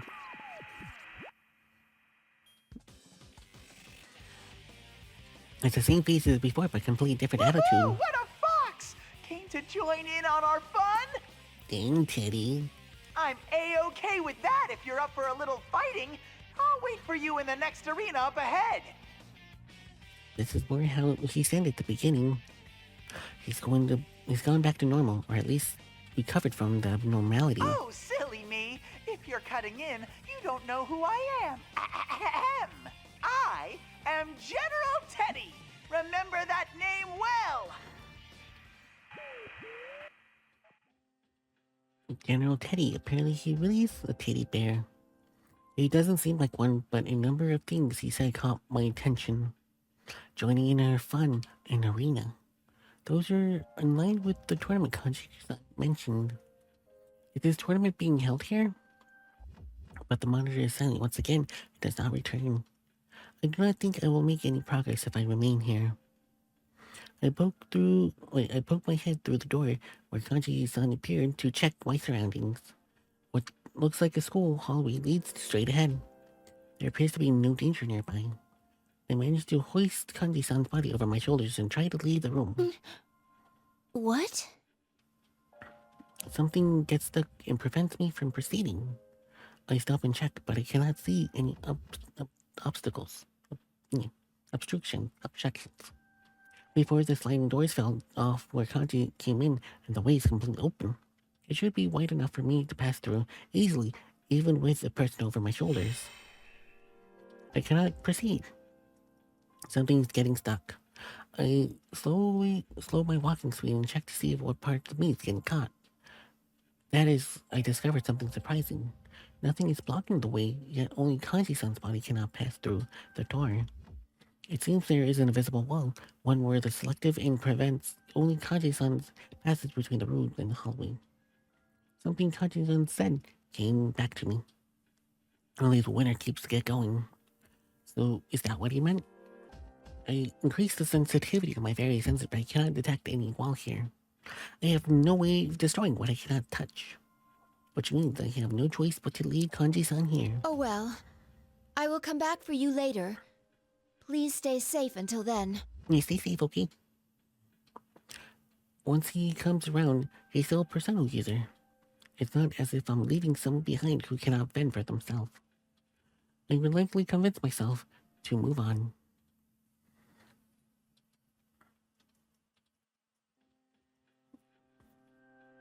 Alright. While moving down the hallway, my sensors continue to pick up disturbances from everything in the school.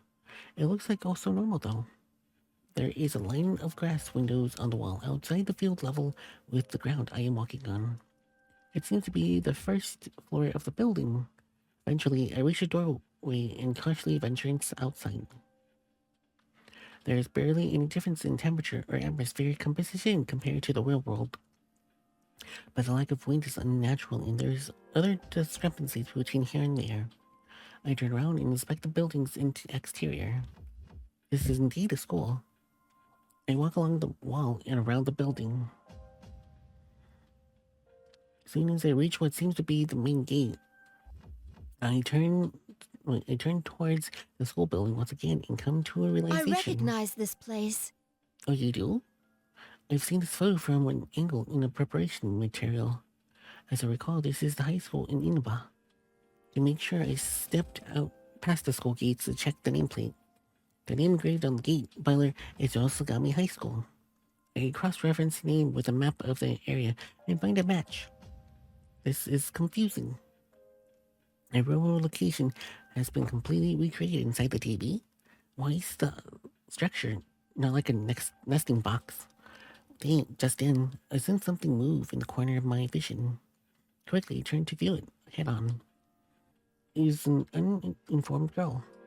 She's running around straight through in opposite direction of the field. Is she a student? No, this isn't a real school. Could she be one of the senpais Kanji-san spoke of? But a moment thought highlighted an important detail. Her pale skin, hair color. That's... Ooh, there cannot be no mistaken. It's the girl I saw from the moment at the airport after the hijacking.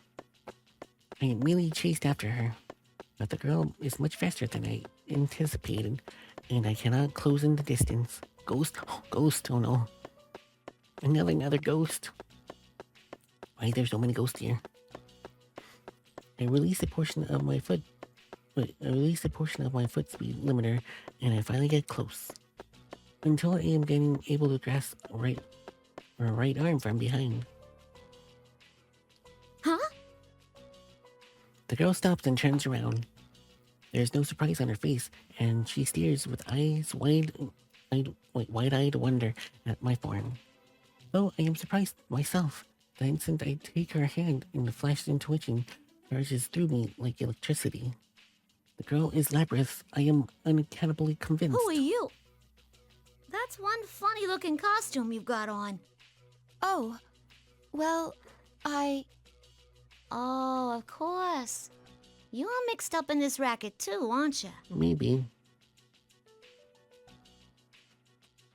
Racket, did she mean the tournament? No, I am not in this tournament of my own free will. Really? Then you mind letting me go? I'm the student council president. I can't be letting people run wild at this school. Student council president? Didn't I tell you to let me go? Are Maybe. you trying to get in the way of my work here? Maybe. The girl looks at me with an irritated expression. How strange, she speaks as if she really is leading an ordinary life here at school. If she was unaware that she was inside the TV world, would she say much things to me? She sounds very Aussie. Yes, she does. If you happen to know, could you please tell me what sort of place this is? Huh?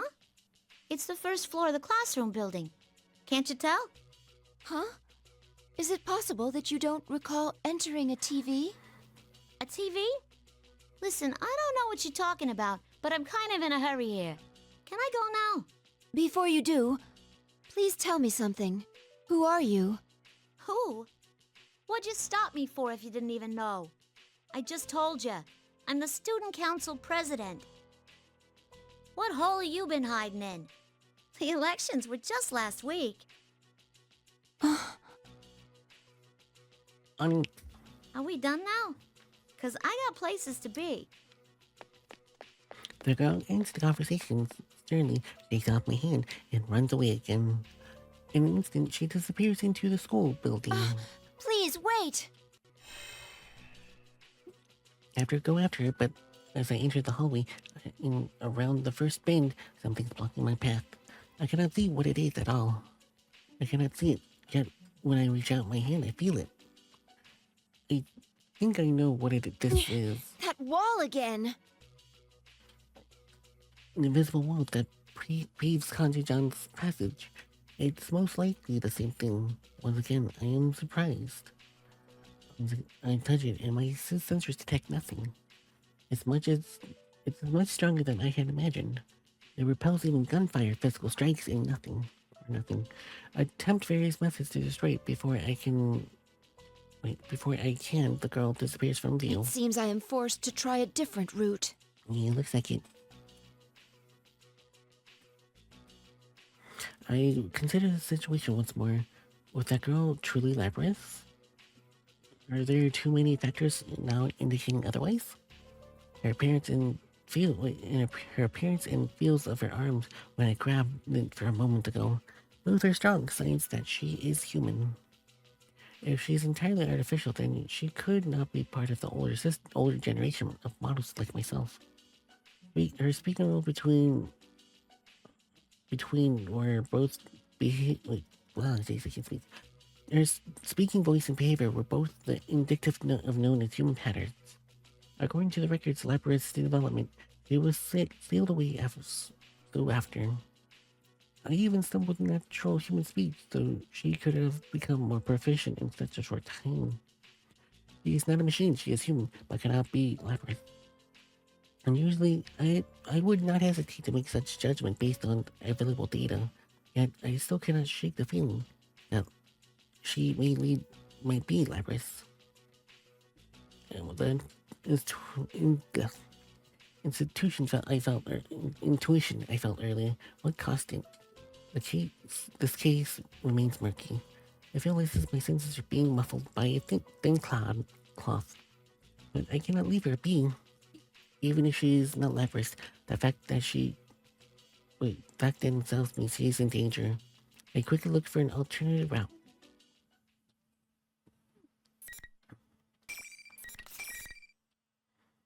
Alright, we're in scene 5. Or scene 6, technically.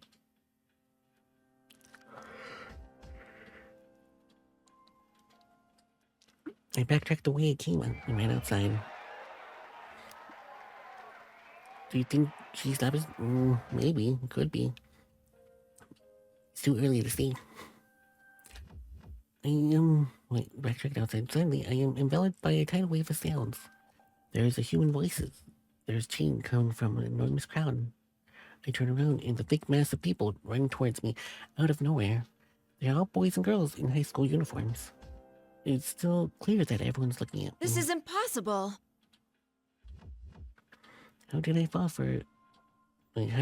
to detect human beings? But then I just ignored it. Then white noise came running through all my sensors. It's the same feeling that I had from playing Kanji-san. With that, what is this? So I'm standing here though. The stars. No. Okay, I can't speak it. As I seen, thought the students close in on me. I asked what business they had with me, but the uproar drowns out my voice. I cannot attack them, so I have no choice but to edge backwards. Soon my back is against the wall.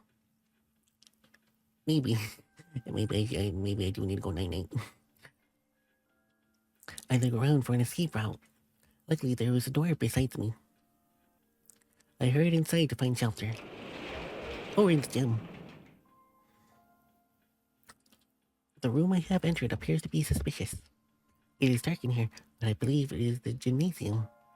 Here and there, folding chairs and the gym equipment are piled in heaped. It looks like the result of some strange ritual. Suddenly, a light shines in the corner. Upon closer inspection, I can see a monitor showing something. It is airing some familiar faces. It's airing.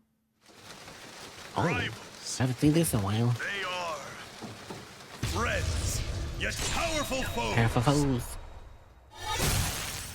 The desperate fighting program amongst high school students. A new legend is about to start. May the manliest of all men come on down! Nobody touches his precious Nanako, the sister complex kingpin of steel, you Narukami! Totally natural. Totally natural that you have a sister slave in the complex. boonies by day, hero by night, Captain Resentamo, Yosuke Hanamura! Everything that bores me has gotta go! A spunky dragon with deadly legs, the carnivore who's discarded womanhood, Chie Satonaka! You need to eat more meat! Please escort me to the ring, my prince! The unconquerable Snow Black, Yukiko Amagi! I'll finish you in one strike!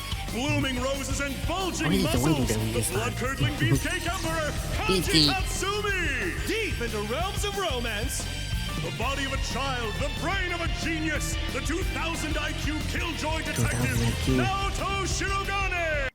Is this an army of idiots? Maybe. Fight and survive towards the one throne waiting at the end! The P1 Grand Prix where fierce fights will be fought! The battle begins tonight! Yeah.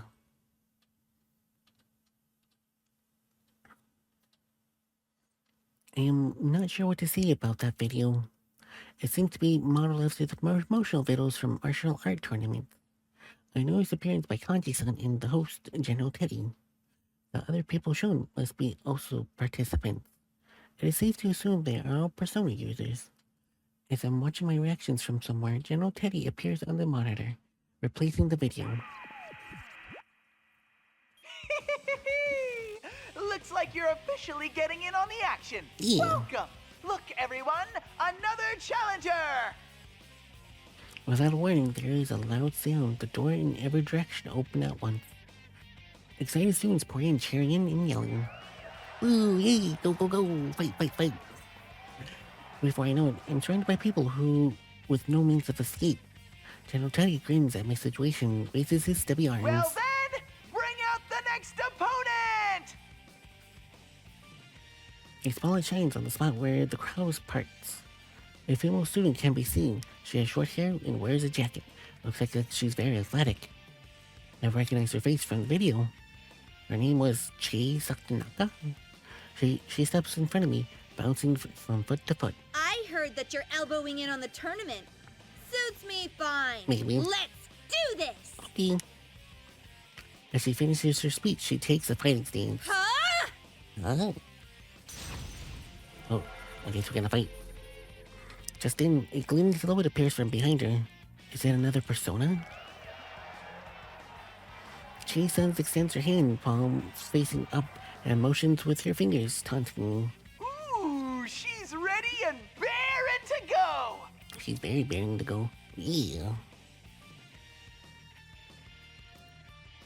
This is strange. Jason's willingness to fight, this is all enough, but even stranger are there crowds in the students in the crowd. Even when seeing a persona up close, they show no signs of alarm. Come to think of it, how did they get here? I cannot believe that they are persona users. But even if they were, they would be so excited over such brutality. While stuck in the mysterious world filled with potential dangers, it does not seem to be likely. Perhaps my basic assumptions are faulty. Could they, like the buildings, unreal? I cannot jump to conclusion, but I decide to take offensive. I turn to the monitor. Channel Teddy is bouncing up and down gleefully. I will fight on one condition. Oh. Which is? Hey, what is it? Interesting, he answered me. I hold a conversation with him, which means he can see and hear That me. you immediately release all these students from this school, or rather from this world. If you do that, I will fight as you wish. Tut! Are you making demands to Tut, me? tut. Before you get too worried about other people, why not worry about yourself? Ooh. I will not fight unless you guarantee their safety. I glare at General Teddy, though, through the monitor. I do not want to involve the students, but I have an idea. Sheesh! What a stubborn girl!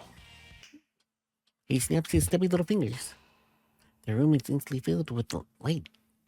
I ward myself against it by covering my eyes. A few seconds later, the brightness fades into as normal. As my eyes adjust, I see the students have vanished. Ta-da! Is that what you wanted? General Teddy smiles proudly. My guess was correct. If the students were fake, it is easier for him to do. It's easier for him to remove them than to talk to me into fighting. As a result, my sensors detect the movement when the students disappeared at once. The only human here is Chie-san. Looking around, it seems that not everything has disappeared. Human-like figures have remained as if shadows of the students were burned into the scenery. There were several about the gymnasium. Their readings are similar to shadows, but they show no sign of hostility. So these are true forms of those students. They have become unmasked. Honestly, you're in no position to be making demands, you know. I'm making an exception just this once because it's no fun if you don't both go at it tooth and claw. Tooth and claw. Even if you don't resist, your opponent will show no mercy. It'll be a grisly sight. Come on, even if the crowd was still here, would you not have hit back when I hit you? Maybe. No. The safety of the people must be prioritized above all else. Ha!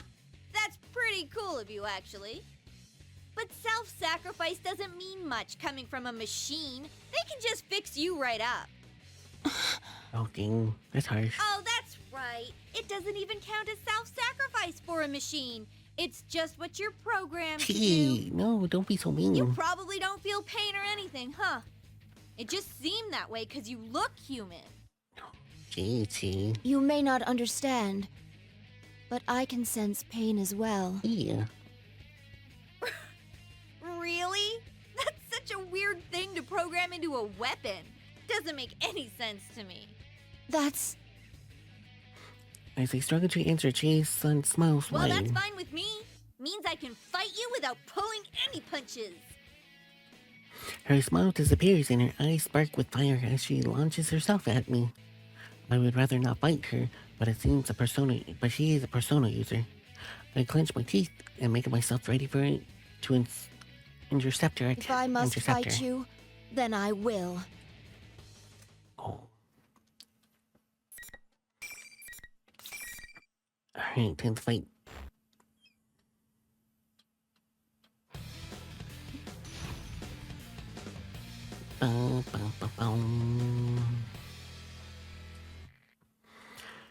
Final.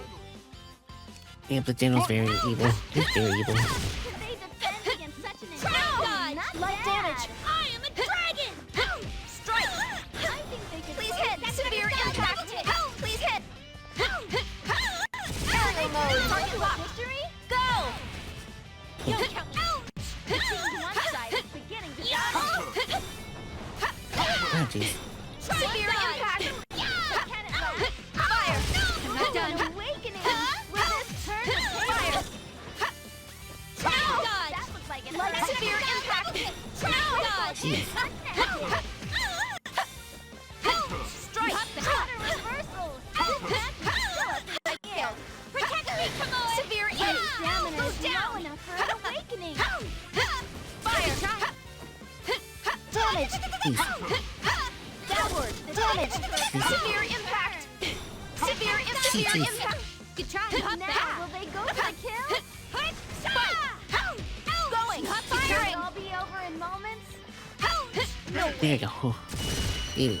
Okay, the general's very evil. Deciding factor.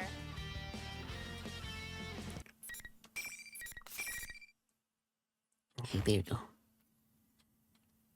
Oh, You wonder what happens if we run out of ammo? wow. Probably can You're use those attack definitely maybe. a pro when it comes to fighting. Oh, who knows?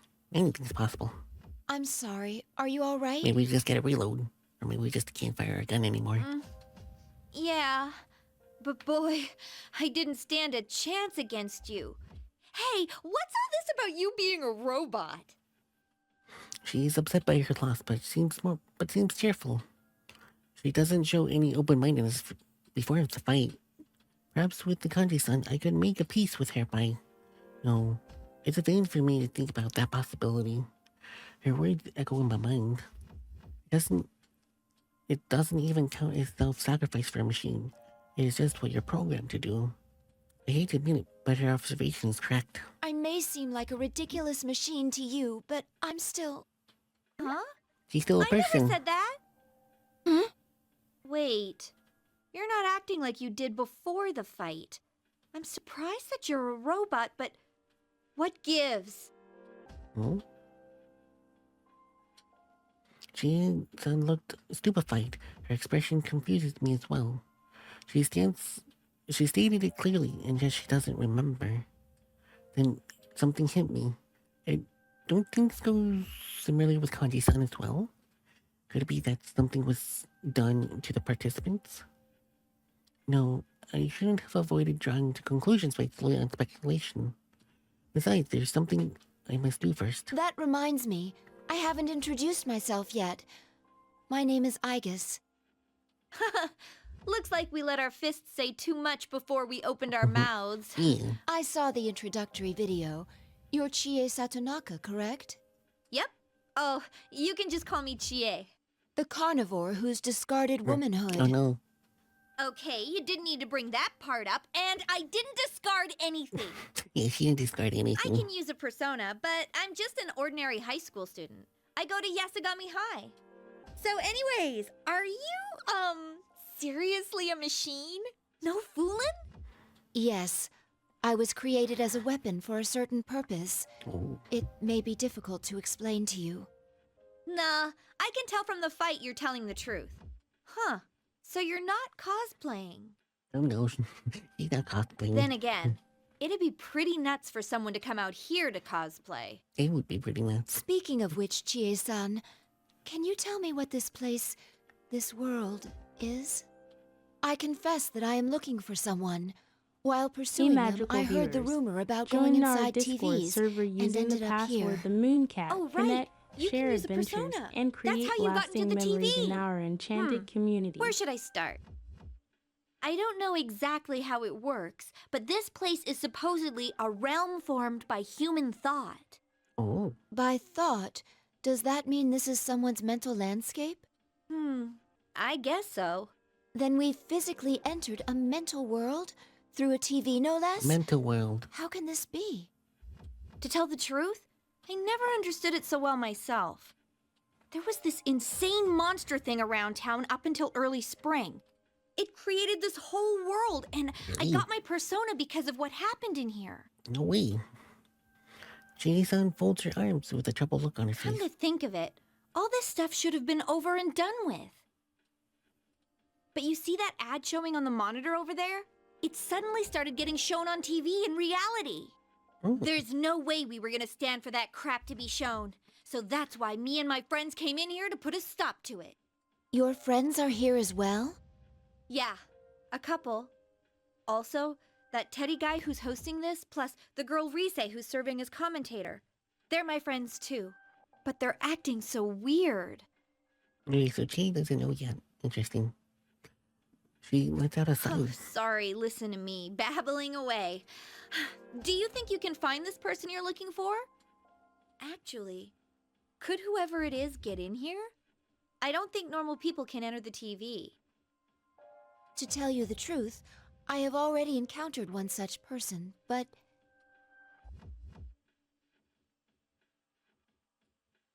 I tell her about the girl I saw. I gave her the details and I can remember. I recall she called herself the student council president. She did not seem aware that she was inside the TV. Oh, you mean the girl who was calling herself the student council president? Yeah. Yeah, I saw her too. Do you know anything about her?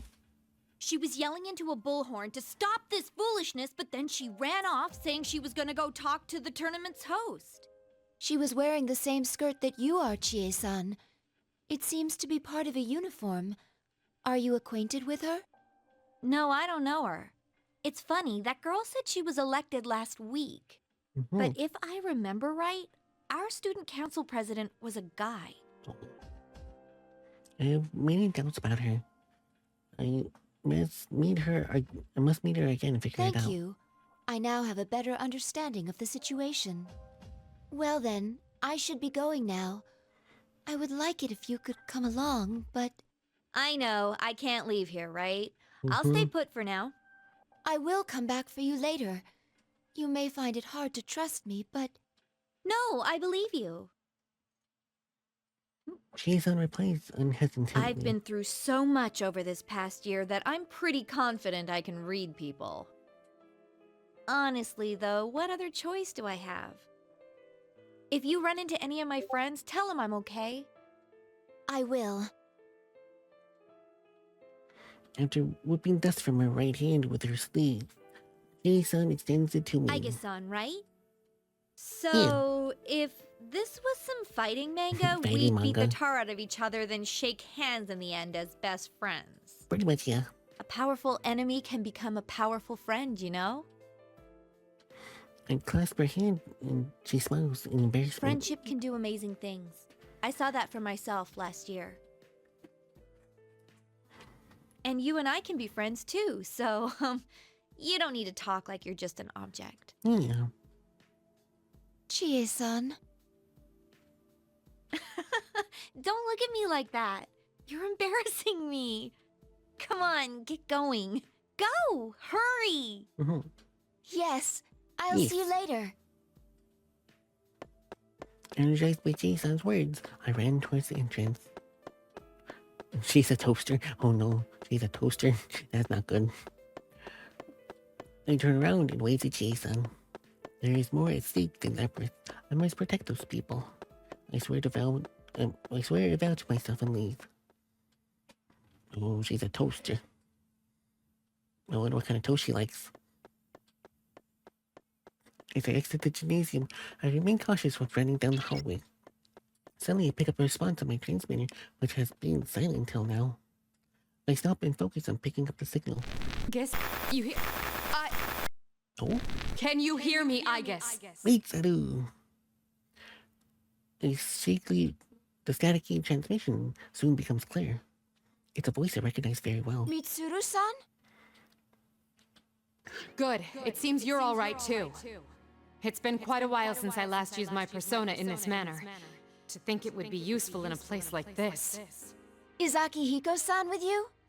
No, we were separated, but I can still sense him. I doubt he'll be defeated that easily. Yeah. She's speaking out of carelessness, but I trust. I know because I feel the I'm pain. sure you're aware by now, but although we came in search of Labrys, we appear to have been dragged into another incident. Don't worry about meeting up for now. Under the present conditions, we'd only end up fighting amongst ourselves. Understood. I don't know how Labrys ties into this situation yet, but be careful. Before I can answer, the static grows louder, and the transmission ends. Knowing that Mitsudo-san and Akihiko are okay gives me room to breathe. The invisible walls are everywhere along the hallways, forcing me down a particular path. I followed the route soon enough I could see the shoe lockers up ahead. It seems I'm back to the entrance. When I reached the entrance, the monitor nearby turns on as if it was waiting for me. Yeah, it's waiting for me. As usual, the General Teddy. I take a defensive stance. This appears to be an arena for my next battle. You're pretty good for a latecomer. Maybe. The instant General Teddy appears on the screen, my sensors pick up that noise again. My suspicions turn out to be certainty. General Teddy is doing something before the matches. Whatever it is, it makes the opponents belligerent or something similar. As I continue to assume that neither Kanji nor Chie were acting like themselves before the battle. That would explain why none of our stories were consistent afterwards. Bring out the next opponent! Okay, who is fighting? I hear light footsteps. A young man wearing his hat low rise. Naturally, Naoto. of the three of you, you're the one I encounter first. Naoto. He shrugs his shoulders and pulling the brim lower. This boy also was in the promotional video. His name was Naoto Shiragane? Small young man? Yes, very small young man. I bring myself to high alert. They said three of you. You know about us? On hearing my question, he smiles cynically. Did Mitsuru Kirijo not inform you? I don't merely know about you. I was there at the airport. Oh. Interesting. The Kirijo group seems rather lax for a multinational corporation, allowing a machine to act autonomously and take command. To be frank, watching you fills me with pity. Wait, it fills you with pity? Why? Perhaps the kindest thing to do would be to give you a merciful end. Okay. Pity? Naoto. Why? Your existence is inherently a deception, isn't it? You're a machine, and a weapon on top of that. Yet you look human. It's okay. Those who meet you think you're human. You even seem to believe it yourself. She is Truly human pitiful. deep down. No, it's not pitiful. I have no answers to this. As such, I do not want to believe it. It's all true. You were built to consider yourself human in order to activate the ability to wield a persona. Your appearance and your heart are only prerequisites for that power. Oh. I'm sure you've realized it already. You will never find the means to cross the gap between the human heart and your mechanical frame. No matter how much you want love, you'll never earn it. At best, people grow fond of you. He sounds as if he knows for certain. I hang my head in spite of myself. The more I consider the matter, the more I genuinely pity you. I'd best hurry up and put an end to your pathetic life. No, Naoto, how could you? Naoto-san chose his gun. Because my eyes are lowered, I am slow to react. I already knew that we had to fight, and yet, of course, I curse my carelessness and quickly stand back up.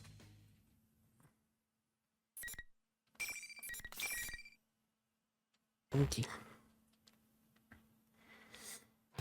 I know how to find Naoto.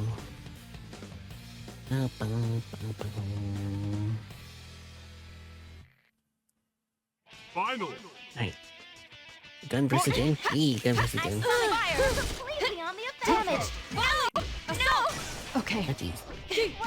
I summon you. Damage! Finally hit! I think they persona! Right! It seems one side is beginning maximum speed! There! Scramble! Damage! Severe impact! No! Now is the time! This should be enough rounds. Field! Some damage! Strike! Here I go! Here I go! Assault severe impact. Light damage. No! Assault severe and ready. No! Now! Has the battle been decided? Cannon! The opponent is still standing. Aerial mode. Target locked. Go! I'm sorry. Go for the Yeah, kill. well, get it. What a rare, close battle. That was close, You but we did both it. fought well. My gun was stronger.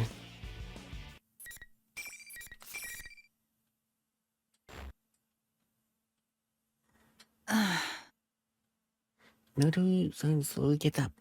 There is some staggering that seems to be caused by the dizziness.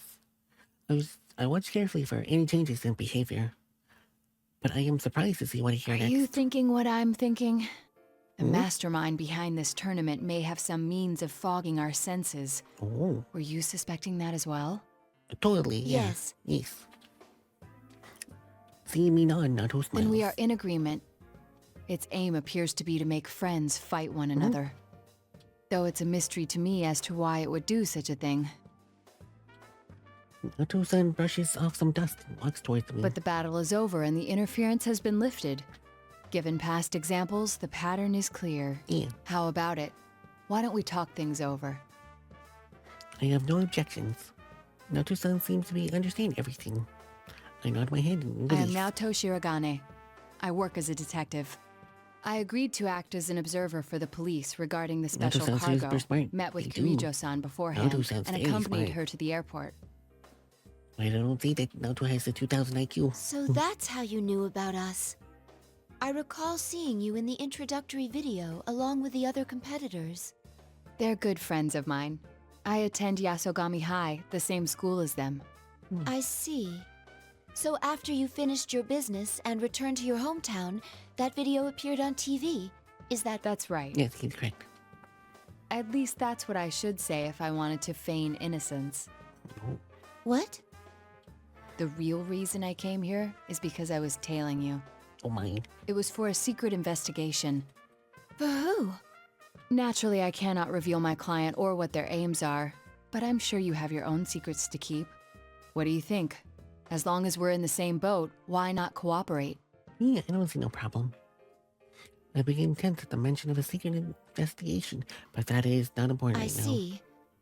It would not be wise to continue to stand in each other's way in this situation. I accept Nato-san's hand and we shake. How much do you know about this world? Your friend told me it's a realm formed by human thought. In which case, why a school? This place varies according to people's mental state.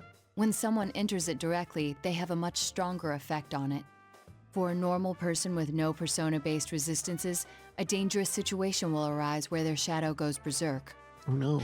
That happened frequently in the case I was involved with last year. This false school may have something to do with it. Maybe. I consider Lapras. According to her specifications, she should be able to use Persona, but did this come from her mind? Why school? And why Yosogami High School of all places? She has no prior knowledge of the place. She's never even visited Inaba. But if that girl is Lapras, she undoubtedly has a heart. It's possible that that something like that was Nato-san suggesting could happen. I assume you have a theory already? Yes. Thank you very much. I believe I'm slowly starting to understand what's going on.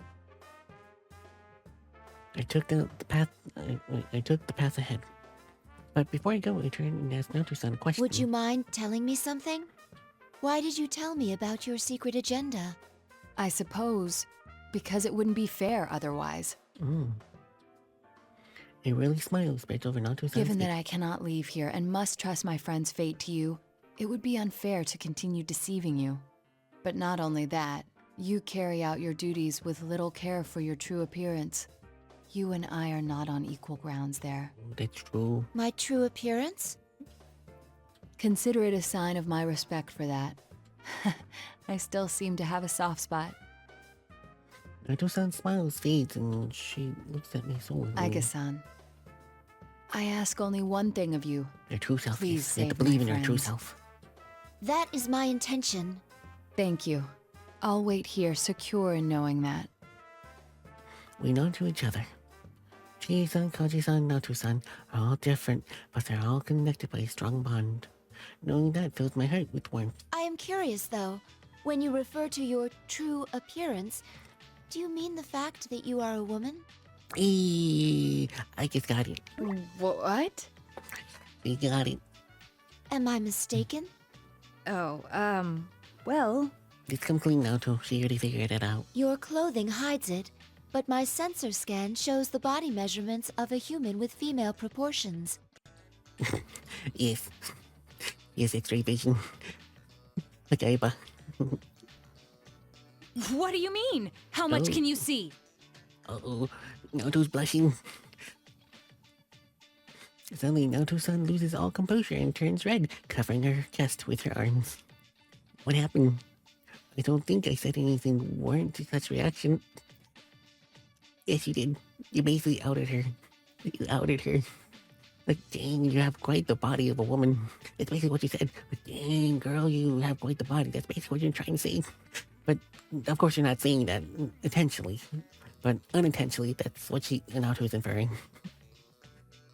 Just then, General Teddy interrupts over the monitor. Hey, enough with the chit-chat! Hurry up and move on to the next!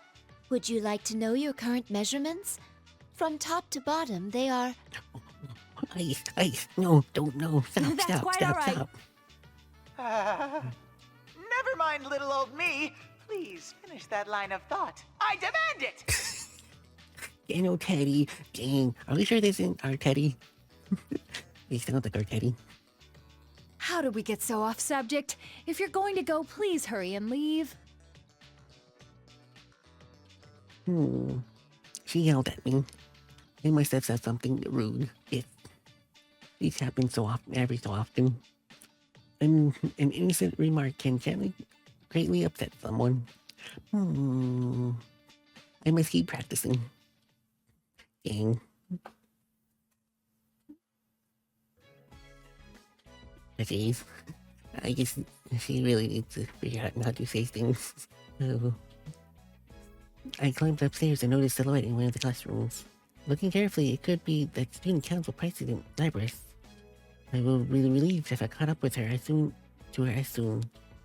But that hand I raised and knocked the door and inevitably stopped. Wait, could she be my next opponent? She wasn't in the promotional video, but neither was I, and yet I'm being forced into a fight in the Grand Prix. But there is no point in worrying about that now. I cannot change the path I take, nor the opponent I must face. I prepare myself and knock lightly on the door. You're that girl from before. Hey. The girl turns around and notices me. When I set foot in the classroom, there is no immediate interruption from General Teddy. It looks like she's not scheduled match between us. I breathe a sigh of relief. What are you doing here? Ain't it obvious? I'm cleaning up the classroom. It's no picnic, what with people running wild and wrecking things. True. She takes down the chairs piled on top of each other and lines them up. After a few runs, she takes a breath. Though she's complaining, there's a gentle smile on her face. But I guess this is all in a day's work for a student council president. We'll look back on it and laugh, right? Yeah. You seem like you're having fun. That's because I love my school. Even the chores are fun for me. Oh, that's nice. The reason I wanted to be president is because of that. Oh, it can be rough when things get out of hand like this. But it's dangerous here. You must leave at once. Won't you come with me? She seems confused by my words and tilts her head into one What? side. You're worried about me? Hey, I'm the president. And you might not think so to look at me, but I ain't no slouch in a fight. I'll be No. You'll be fine. That's not what I mean. How should I put this? She still has no idea of the danger. She walks up next to me and takes a look at my face and Your giggles. clothes are pretty out there. But I can see you mean well. Thanks. Some of these students won't listen to a word I say. But I feel like I gotta be here. No. Maybe. I wanna be here. Oh, you want to be here? Even if it puts you in danger? You're really a drama queen, aren't you? Who's to say I'm in danger for sure? Besides, Her eyes are burning with affection for something dear to her. even if you're right, I'd want to stay here. There's no need to test her commitment. It is consistent with the fact that of this world being created. Then she is human. I always wanted to go to school with everyone. Just like normal. That's all. Oh, so maybe that's why she created this place. She just wants to be in normal school. Does that imply you couldn't do so before? Probably, yeah. You're asking me that now? Honestly, back then, She stops abruptly. I patiently wait for her to continue, but her face twists up with suffering. Huh? What's happening? She put her finger to her temple. Her knees begin to buckle. What's wrong?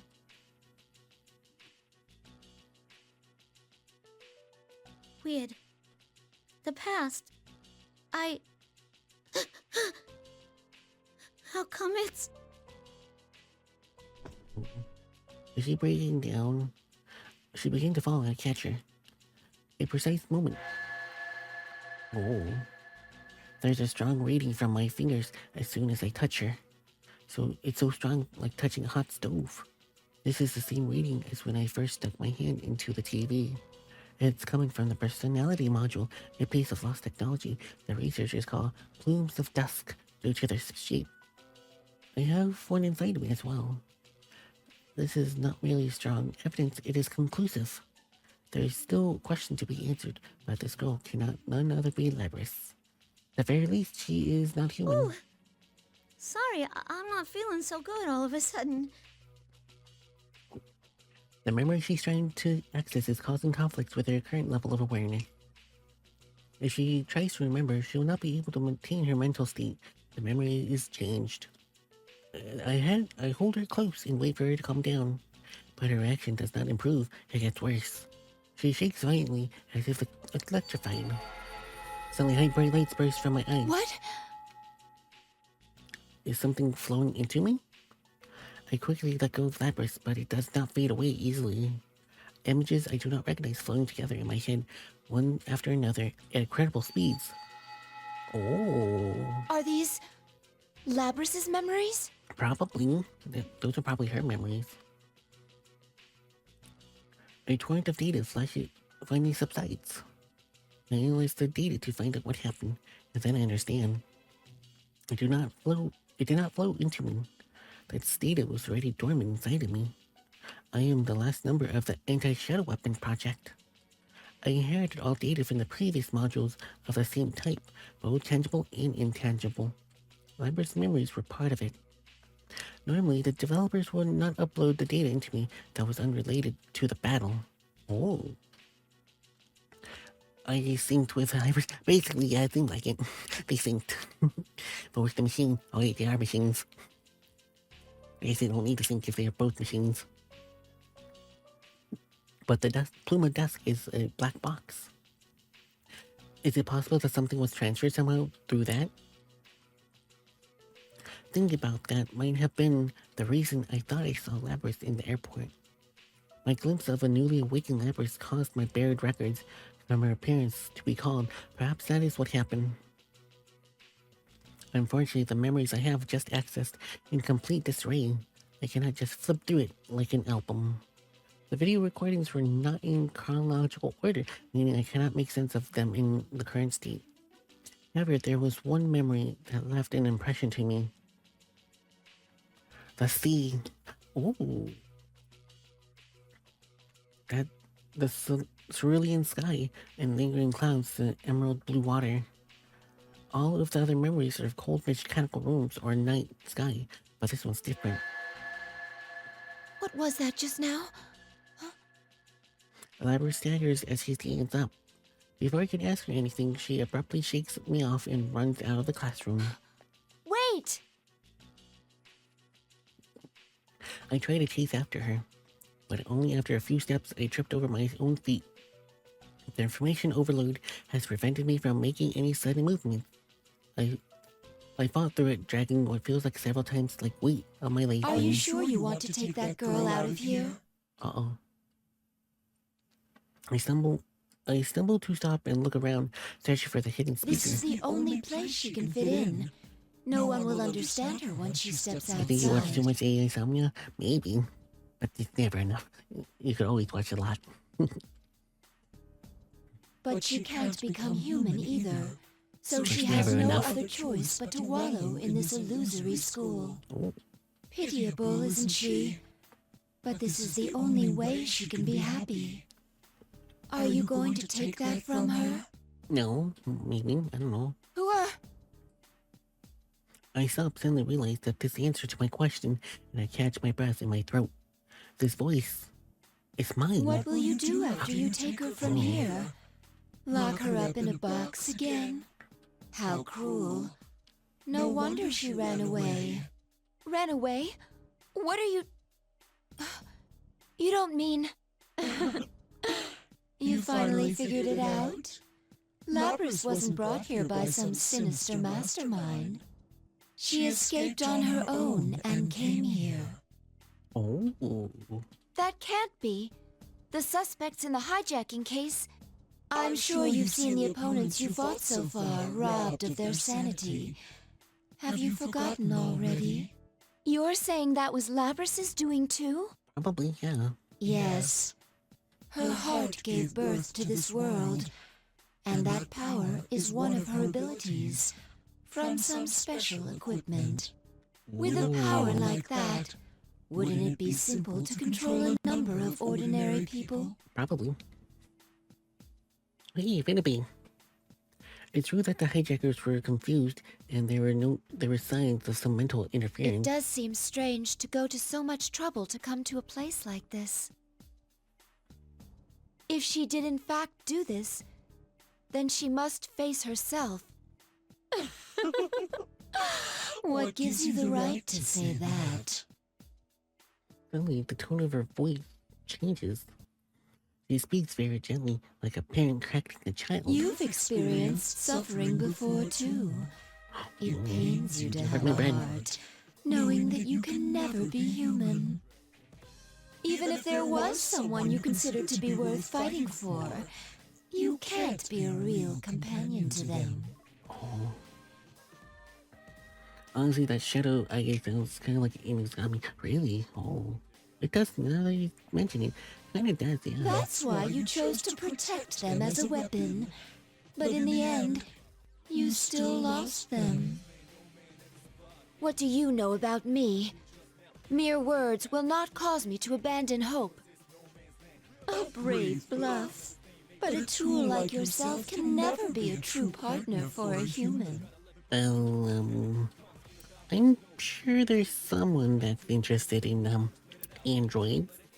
Like her. I'm sure there's plenty of people out there. At least 2 of them, maybe. At the very least, there's probably 2. Maybe. Doesn't your heart yearn to be She'd by be their fine side if she wants to find someone. and to be loved? It hurts so much that I wish I could go back to how I was before I gained a heart. Has that really never once crossed your mind? I think not. That pain will never completely disappear. It will always fester inside you. Isn't that right? Yeah. Even if you take Labras away, the same will happen to her. She'll become just like you. Is that you see? Here you can have anything, as long as you look away from the truth. That doesn't just go for Labras, but for you too.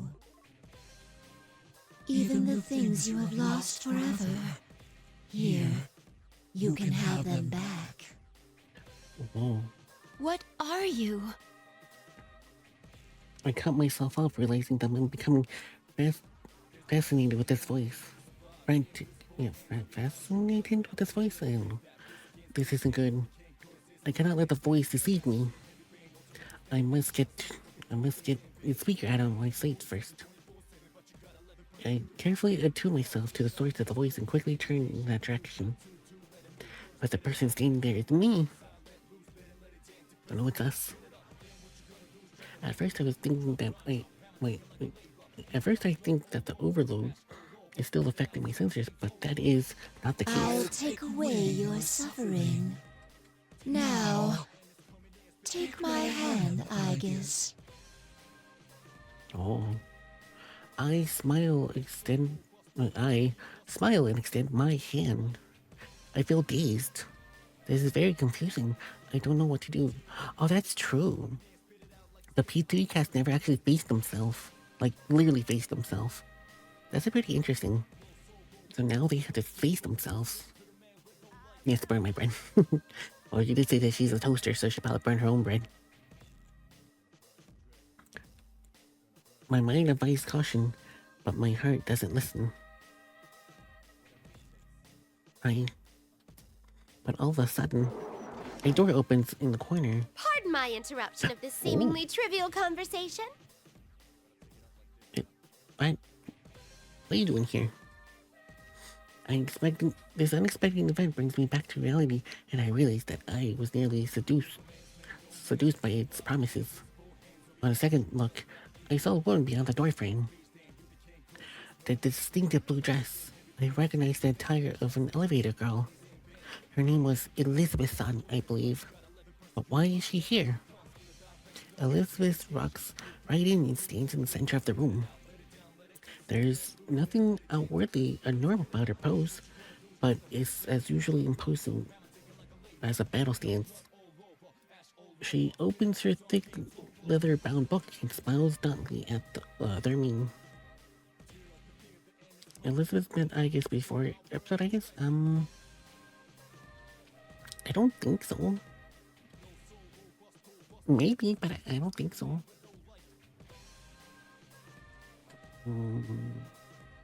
I can't remember, to be honest. Maybe she did, but I don't remember. Besides the episode, Aegis episode, I don't think she has. But I'm not really sure. Yeah, in episode Aegis for sure she met her there. So, maybe that's where she remembers her from. Excuse me, but I would like a word with this lady over here. Would you mind leaving? Oh. Who are you? If you don't leave the two of us, I must resort to giving you a hearty thrashing with my book. A hearty thrashing? Oh no. It's a hardcover, leather-bound edition, and is quite powerful. Enough to do over 4 digits on average, I'd say. 4 digits? Dang, that's a lot of damage. Without warning, the pages of the book open, overflowing with light. What? I don't believe this. The other me face flinches in pain as she vanishes into thin air while spitting a curse. Is she gone now? I can no longer pick up any readings on her. The tension leaves my body and I collapse onto the ground. While I'm there, Elizabeth walks towards me. Remember that in P4 Arena, after P3 FX and P Golden, and FES has an, I guess, yeah, FES should have Golden, and FES should have the storyline. I guess, yeah. So P4 Arena is after P3 FES and Golden, okay. So yeah, it should be after, yeah, so it should be canon then. So she should know who Elizabeth is. A blue room, that is the only way to describe the mystical space. The residence called the Velvet Room. I don't believe it as all parts of the real world. There's Elizabeth was the one who governs power. She helped me to grow spiritually, introducing me to power personas. I never imagined that she would leave that room, let alone that I would run into her here. Yep, yeah, she definitely knows, so she does, yeah. So this is definitely after FES. Or the answer at the very least. Yet her appearance here has saved me. I'm sorry for that. Thank you for saving me. Okay, so she Did I save 100% you? knows her. She stares straight at me, then lends out the light side of I was disappointment. on a journey for personal reasons. Personal reasons? What are you talking about, personal reasons? But I sensed some extraordinary powers clashing against each other and came to see what all the fuss was about. Only to be met with this bitter disappointment. Bitter disappointment, what? I'm baffled by her catness. Please stand. Have you already forgotten the enlightenment you gained before me once? Has it escaped your prodigious goldfish-like memory? Goldfish memory thing.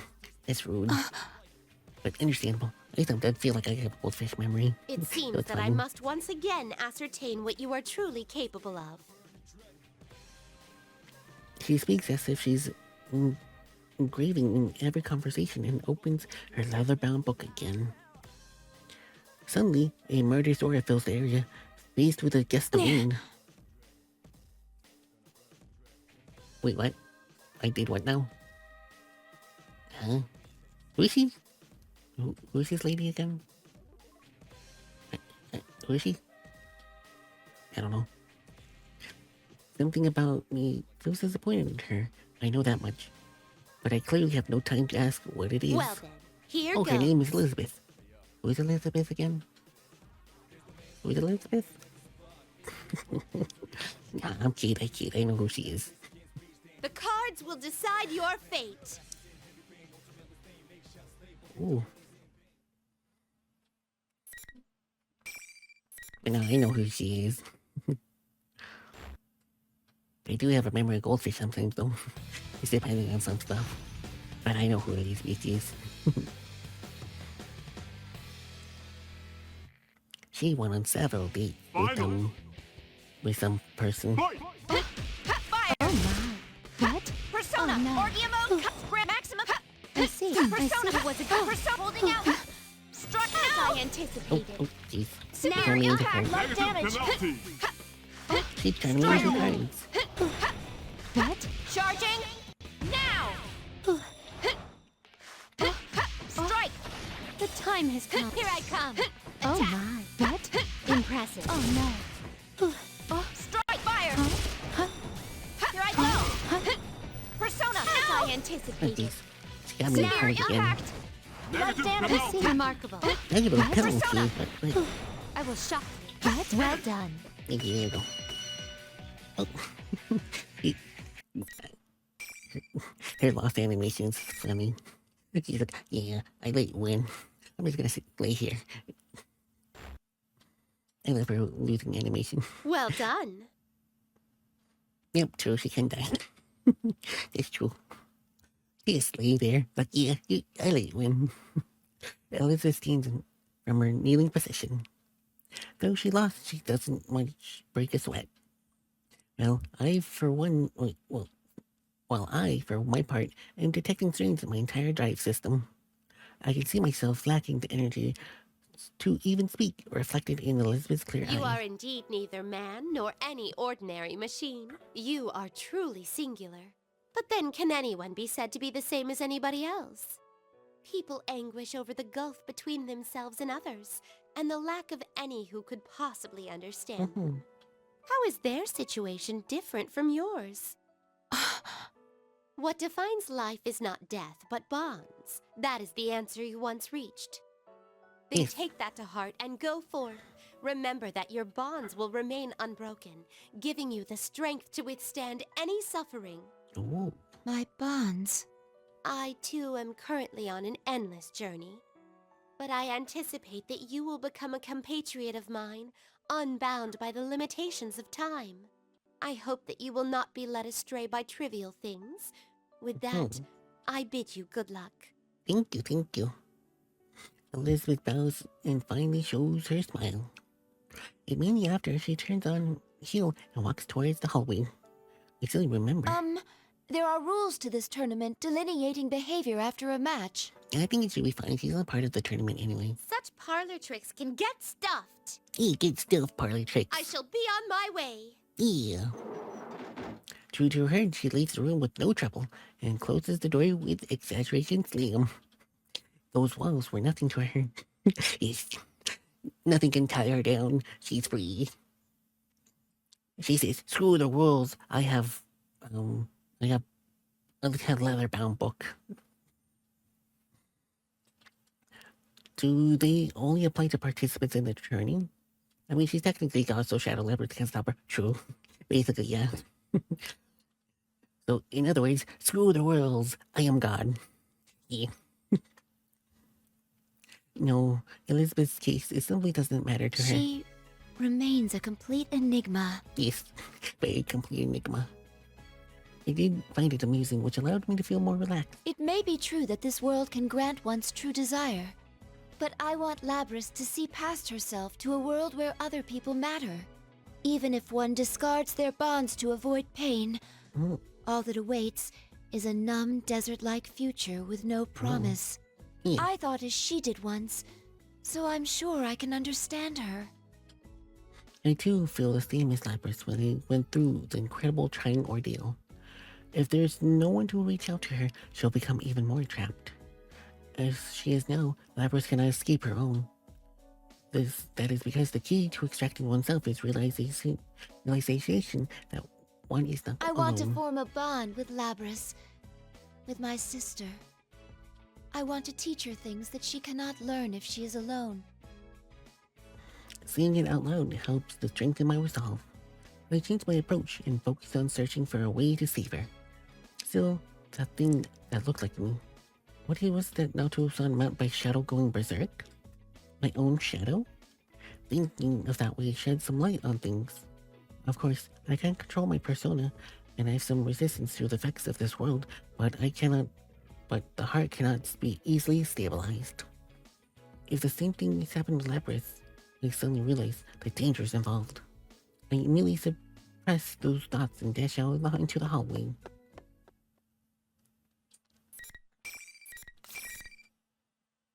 There we go. I follow the path formed by the invisible walls. Eventually, I climb the stairway to the 3rd floor. There seems to be no walls here, allowing me to go as I please. I can't tell if the end is near, so I prepare myself. Soon, I stand in front of the room that has a single sign saying Announcement Room. The door is half open. I can sense someone inside. I cautiously press up against the door and peek around it. Oh. This is an announcement room, as the signal indicated, but the space inside is much larger than the rooms I've seen. The equipment here is so closer to that of a TV studio than what would be found in a school. On top of that, the back wall is made of glass, showing the view that it is clearly not a schoolyard. Taken together, this is the first distinct sign that this is not a real world. I suspected Labrys is here, standing in the middle of the room. There's also another boy and girl as well. The girl is holding Labrys' shoulders, and then the boy stands in front of the pair and protects them. Across from them is General Teddy. It seems that this is the end of the line. Oh, it's Yosuke! Yosuke's here. I seen that boy's face in the video. Yosuke Hamura, I believe. I'm not familiar with the girl's face, but I do recognize her distinctive voice. It is the same voice that has been commentating on the fights all along with General Teddy on the school P.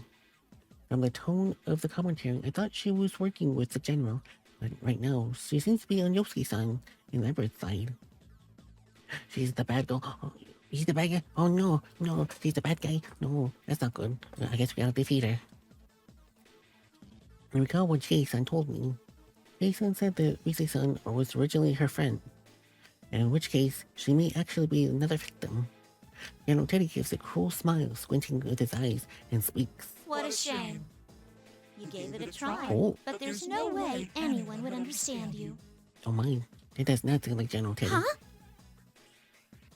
General Teddy's voice has the tone undergone some remarkable change. Listening closely, the voice is...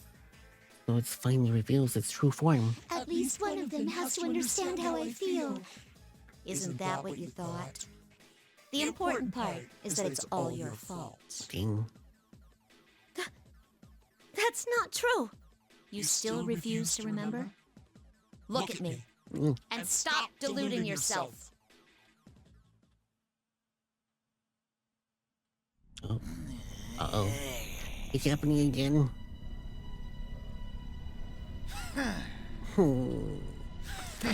Yeah. I hate this part. No. It's great. Oh, goopy.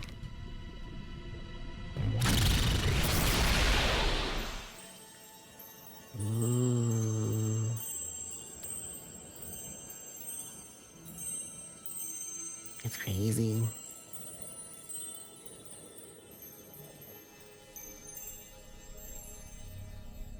Oh, dang.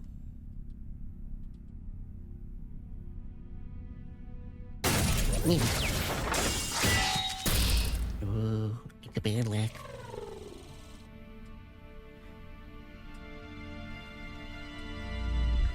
Yeah.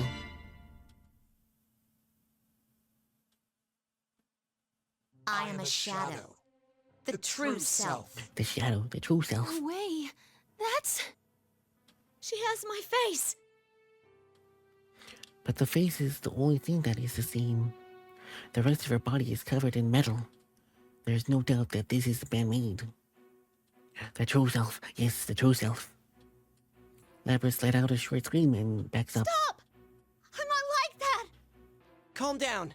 It's just taking that form to agitate you. Yosuke's frankly trying to calm Lapras down. It's just taking the form to agitate you? That's what he said, but that's really the case? I have my own suspicions. No! Taking that form, huh? Well, you have a point. I do have the power to confuse people's senses. Oh. Warp what they're seeing. Twist what they're hearing. I think that's your special ability. That's how you made my senpai fight each other. Of the things you're seeing right now, which do you think is real and which is fake? Is it true or real? Oh my. The former General Teddy. No, Lapras' shadow breaks out into a grin. Lapras, meanwhile, is cringing in fear. As if she holds Yosuke, she'd leave. I wonder if this will end to become a cliffhanger again. Oh, probably just a cliffhanger. Probably. No! I'm not like you! Well, we'll see. I'm human, aren't I? Huh? What do you mean? They say that Yosuke does not know the answer to the sudden question. And how did I come to have these special powers? Why, it's because I have them. Oh. What's with the shadow snapping its fingers? At once, static like that on poorly TV started appearing around Lapras and slowly enveloping her. It enhanced my vision. Nothing is happening to Lapras' body. It was my own vision that was clouded, or has been up until now. Soon after the noise dissipates, an inhuman-looking girl is standing in her place. Huh? A robot? Oh. Mechanical arms, legs extend from her uniform. Thrusters on her back spread like wings. It's just as I thought. Her body is identical to that as the shadow in front of her. Look, that's what she really looks like. It's her who's been deceiving you all from the start. Not only you, but herself too. She really thinks that she's a human living a normal life at school. To reinforce her make-believe as real, she prevented herself from accessing any memories that could contradict that. Oh. She even sealed away her own name. Really? Dang. No! Stop! Why are you doing this? Kindly hurry up and remember me. Remember yourself. It's pretty rude of you to even forget your own name. A robot, you see, don't be a robotist or whatever you don't be angry at robots, okay? No! I don't want to remember! Robots are nice. As long as they're nice. Huh. Is that so? Looks like you still need an extra push. Oh. The shadow grins evilly and swings an enormous axe at Lapras, or actually at Yosuke-san. Yosuke-senpai! Before the axe can complete its arc, I'm already in action. I must intervene. Neither Lapras, in shock seeing her true form, nor Yosuke-san, nor Ise-san are prepared for attack. What the? I deflect the strike with the metallic part of my arm. It was heavier than I anticipated. The battle axe is a giant lump of metal that blocks most of my vision. A girl? Wait, you're a robot too? I turn my head to Lapras and look straight into her shocked eyes. You must remember, that is the only way the future will open up to you. You must accept it, no matter how painful it may be. I tell her her name in clear voice. Her official name, which includes something no human has a model number. Your true name is 5th generation anti-shadow suppression weapon, Labris. Labris quivers violently as if an invisible air has pierced her chest. Nah, to be continued. To be continued. Crazy. Well, that's gonna be it for tonight. I know, cliffhanger. So the next one will be Labris's part. Then some mystery one. Who knows what this one will be? No, I can't do Labris story. I'm tired. I gotta go to bed. Very tired from yesterday. So, unfortunately, I can do it. I know. It has to be next week. I'll continue next week. I'm very tired. I'm still tired from yesterday. It seems too long yesterday. I had so much fun yesterday, I forgot what time it was. And now I feel the repercussions. I'm very tired. Yeah. It's getting so good, I can't wait for next time. Alright, so let's see. So it's tomorrow. Tomorrow's Monday for me. So tomorrow we're gonna be continue to play some more Pokemon Insurgents. Let me change screens real quick. Wait. So yeah, so tomorrow we'll continue to play with Pokemon Insurgents tomorrow. And then we'll just do what we can, see how far we can make it. Then Thursday and Tuesday, Wednesday, we'll be continuing to play AI Somnium File. We're almost there to the ending, I think, so I think we should be able to finish by Wednesday for sure. Then Thursday, if anything changes, if nothing changes, then we might be able to play a repo on Thursday. But if anything does change, then of course I can change the date. But I don't know, we'll see. But maybe Thursday we'll play repo, maybe. And Friday we'll continue with Ace Attorney. Then Oblivion will continue on Saturday. Then next Sunday, we'll continue with Persona 4 Arena. So, yeah. So, yeah, that is more or less the quick recap of the coming week. Alright. So, thank you, Zach, for being here. Thank you. Do appreciate it. And thank you, Savvy, for stopping by. Thank you. Hopefully your work is not too bad. Hope you're having fun. Hope you're almost off. I think that was everyone who was here, I think. Yeah, I think that was everyone that was here. Thank you. And thank you anyone who's lurking. Thank you. Do appreciate who stopped by, even if it was just for a couple of minutes or seconds. Or you stayed with the whole stream, I do appreciate it nonetheless. And anyone who watches the pod as well, thank you. And I think that should be it for tonight. Might not do any raids tonight since I am tired. And I kind of want to go to bed. So, yeah. Thanks for streaming with you. Oh, no problem. I miss you too. Thank you too. You have a good rest of your day too. So yeah, I'm probably not gonna raid anyone today because I'm a bit tired. I barely have falling asleep. So no raid tonight. I'm half asleep. I'm trying to force myself to stay up. That is okay. So have a good day, good night, wherever you are. Thank you for everyone for stopping by. Hopefully see you again tomorrow for Pokemon Insurgents. Bye-bye.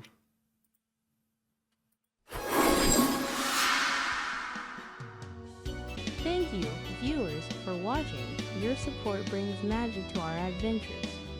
Hope to see you again next time at 11:30 p.m. Pacific Time. Your presence means the world to us.